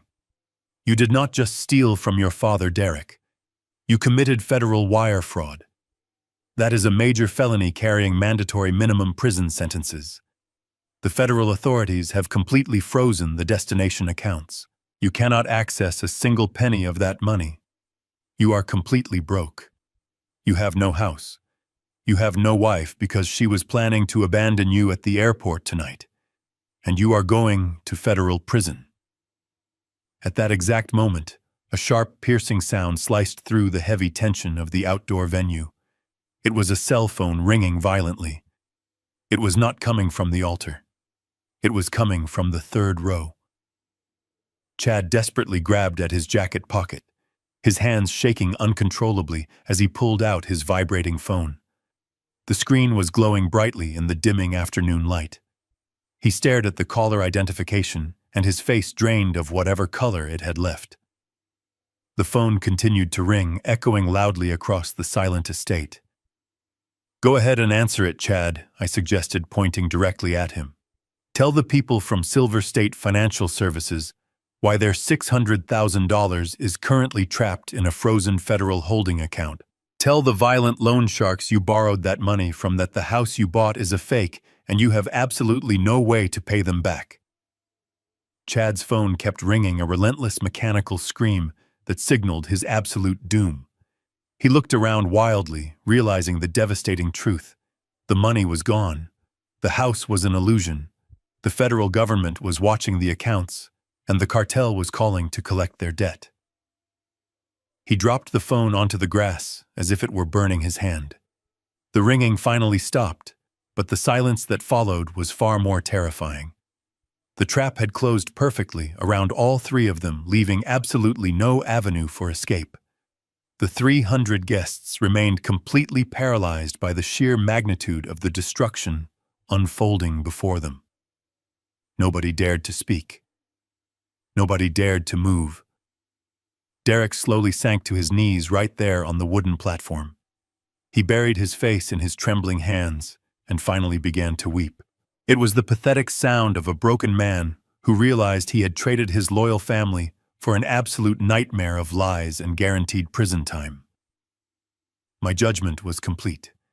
The profound silence that had completely blanketed the outdoor estate was suddenly shattered. It started as a faint, high-pitched wail echoing from the winding canyon roads leading up to the property. Within seconds, the sound multiplied and grew deafeningly loud. The distinct, aggressive scream of multiple police sirens tore through the warm afternoon air. The 300 guests, who had been frozen in shock, suddenly began to panic, but the authorities did not politely park at the front gates. 3 massive, unmarked black sports utility vehicles suddenly crashed through the decorative wooden fencing at the edge of the property.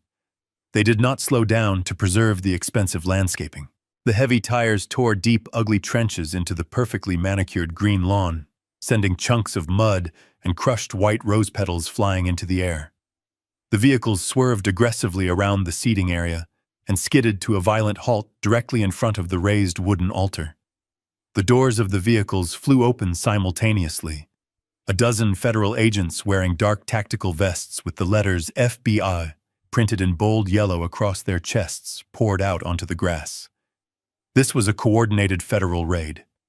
The lead agent, a tall, broad-shouldered man with a stern face, pointed directly at the altar. "Nobody moves," he shouted, his voice easily carrying over the lingering wails of the sirens. "Secure the perimeter and identify the primary targets." Two agents sprinted up the wooden stairs of the platform. Derek was still kneeling on the floor, his face buried in his hands. He did not even attempt to run or fight back. He was completely broken. An agent grabbed him roughly by the shoulder, pulling him up to his feet. "Derek Gallagher, you are under arrest for suspicion of federal wire fraud, aggravated identity theft, and conspiracy to commit financial fraud," the agent recited while forcefully spinning my son around. Derek offered zero resistance as the cold steel handcuffs were clamped tightly over his expensive tuxedo cuffs. He looked at me one last time, but I offered him absolutely no comfort. I stared back at him with the cold, detached gaze of a man who was simply watching a criminal being processed. His shoulders slumped forward in utter defeat. Down in the grass near the third row, Chad was having a very different reaction. When the agents approached him, his fight-or-flight instinct kicked in. He tried to shove past a federal officer to make a run for the reception tent. But Chad was a fitness trainer built for looking good in mirrors, not a trained combatant. Two agents tackled him instantly, driving him hard into the muddy trenches left by the vehicles. They pinned his heavily tattooed arms behind his back and secured him in heavy restraints. He shouted obscenities, but his voice was trembling with the absolute certainty of his impending doom. On the altar, Brooke was watching her entire universe violently disintegrate. The wealthy guests she had tried so desperately to impress were now pulling out their cell phones, filming the humiliating spectacle. Her brand was permanently destroyed. The money was completely gone. The man she was using was in handcuffs, and her secret lover was pinned face down in the mud. The sheer terror of her reality finally broke her carefully constructed facade. She dropped her expensive bridal bouquet, allowing the delicate flowers to scatter across the wooden planks. She stumbled forward, her heavy designer gown dragging behind her. She threw herself entirely onto her knees, right at my feet. The pristine white silk of her dress instantly absorbed the dirt from the stage. "Victor. Please," she sobbed hysterically, looking up at me with wide, terrified eyes. Her makeup was entirely ruined, making her look like a terrifying, ghostly apparition. "You have to tell them I had nothing to do with this. You have to save me." It was all Chad. He manipulated me. He forced me to go along with it. I never wanted to hurt you. I love Derek. Please, Victor, you cannot let them take me to prison. I cannot survive in a place like that. She reached out with her trembling hands, grabbing the bottom of my tailored suit trousers, her fingers clutching the expensive fabric like a drowning woman clinging to a life raft. She was willing to throw everyone under the bus just to save her own skin. She cried harder, begging for any tiny shred of mercy. She promised to testify against the men she claimed to love if I would just speak to the federal agents on her behalf. I looked down at the woman kneeling in the dirt at my feet. I did not feel a single shred of sympathy. I simply felt an overwhelming sense of disgust. I reached down and firmly pried her fingers off my trousers, stepping back to create a physical distance between us. I did not raise my voice, but I made sure she could hear every single syllable clearly. You made your choices, Brooke. I said, my tone completely devoid of any emotion. You orchestrated the theft of a dead woman's legacy. You mocked my supposed illness. You sat in my living room and laughed while you planned the total destruction of my family. I reached into the front pocket of my trousers. My fingers brushed against the folded piece of paper I had kept exactly for this moment. I pulled it out and slowly unfolded it, smoothing the creases. It was the crisp, new $100 bill she had shoved into my chest the night before. I held it between my index and middle fingers, just like she had done. I looked into her sobbing, desperate eyes. I let the bill slip from my fingers. It fluttered gracefully through the air, catching a brief breeze before landing softly directly in her lap. You should take a taxi, Brooke, I said, my voice cold and absolute. Your perfect aesthetic is completely ruined. 6 months have passed since that spectacular afternoon.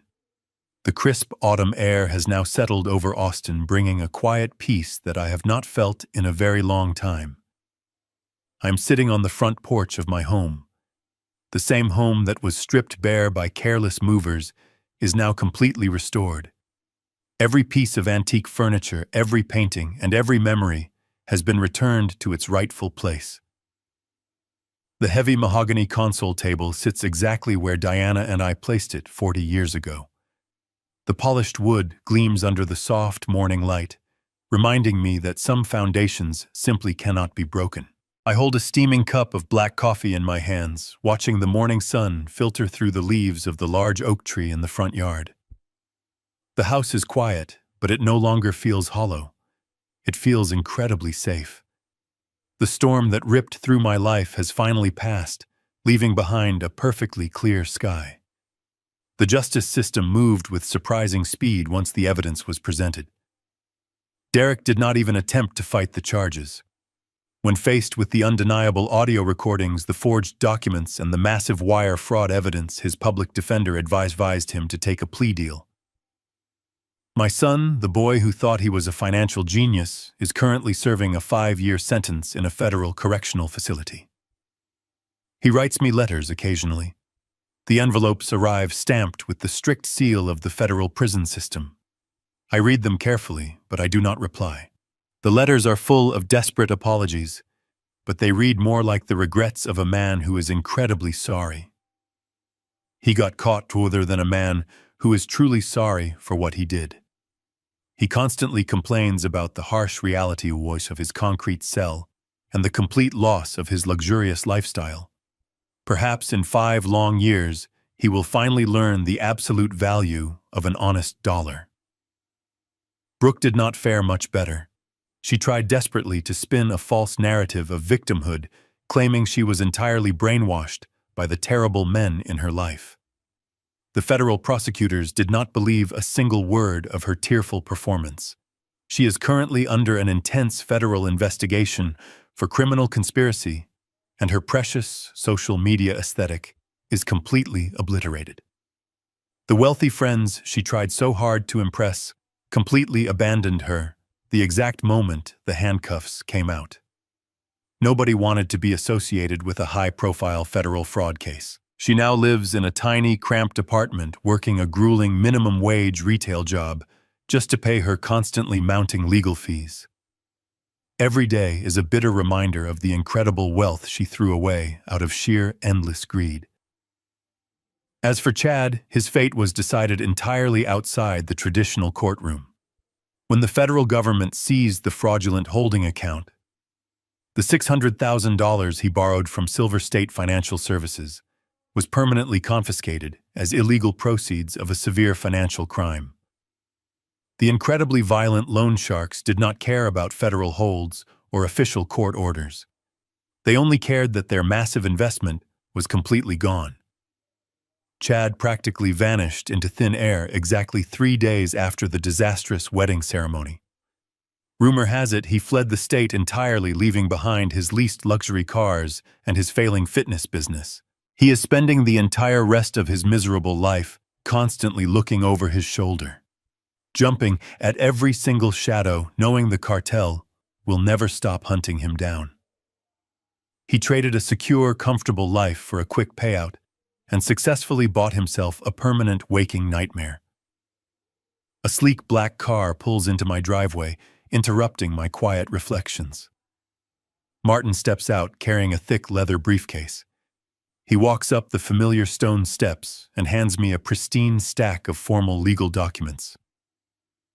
"Good morning, Victor," he says with a very warm, genuine smile. "Today is the day, my friend." I set my warm coffee down on the table and take the heavy silver pen he offers me.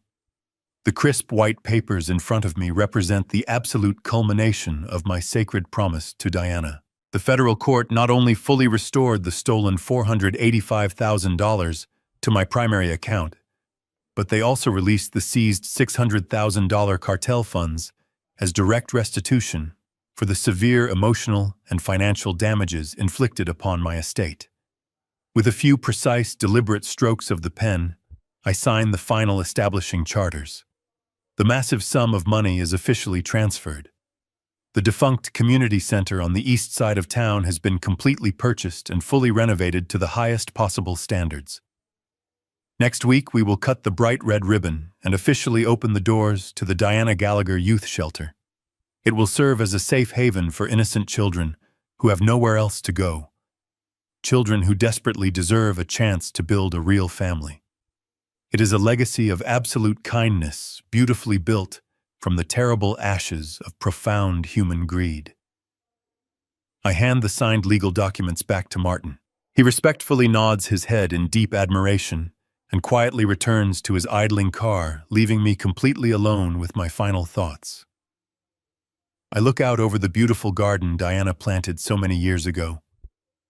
The bright flowers are blooming against the crisp autumn chill. I think about the chaotic journey of the last 6 months. I think about the absolute betrayal, the silent, meticulous investigation, and the devastating execution of justice.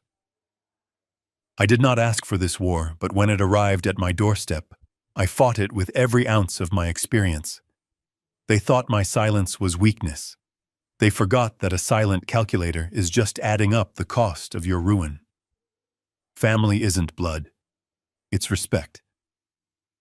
And at 71, my life isn't over. It's just been properly audited.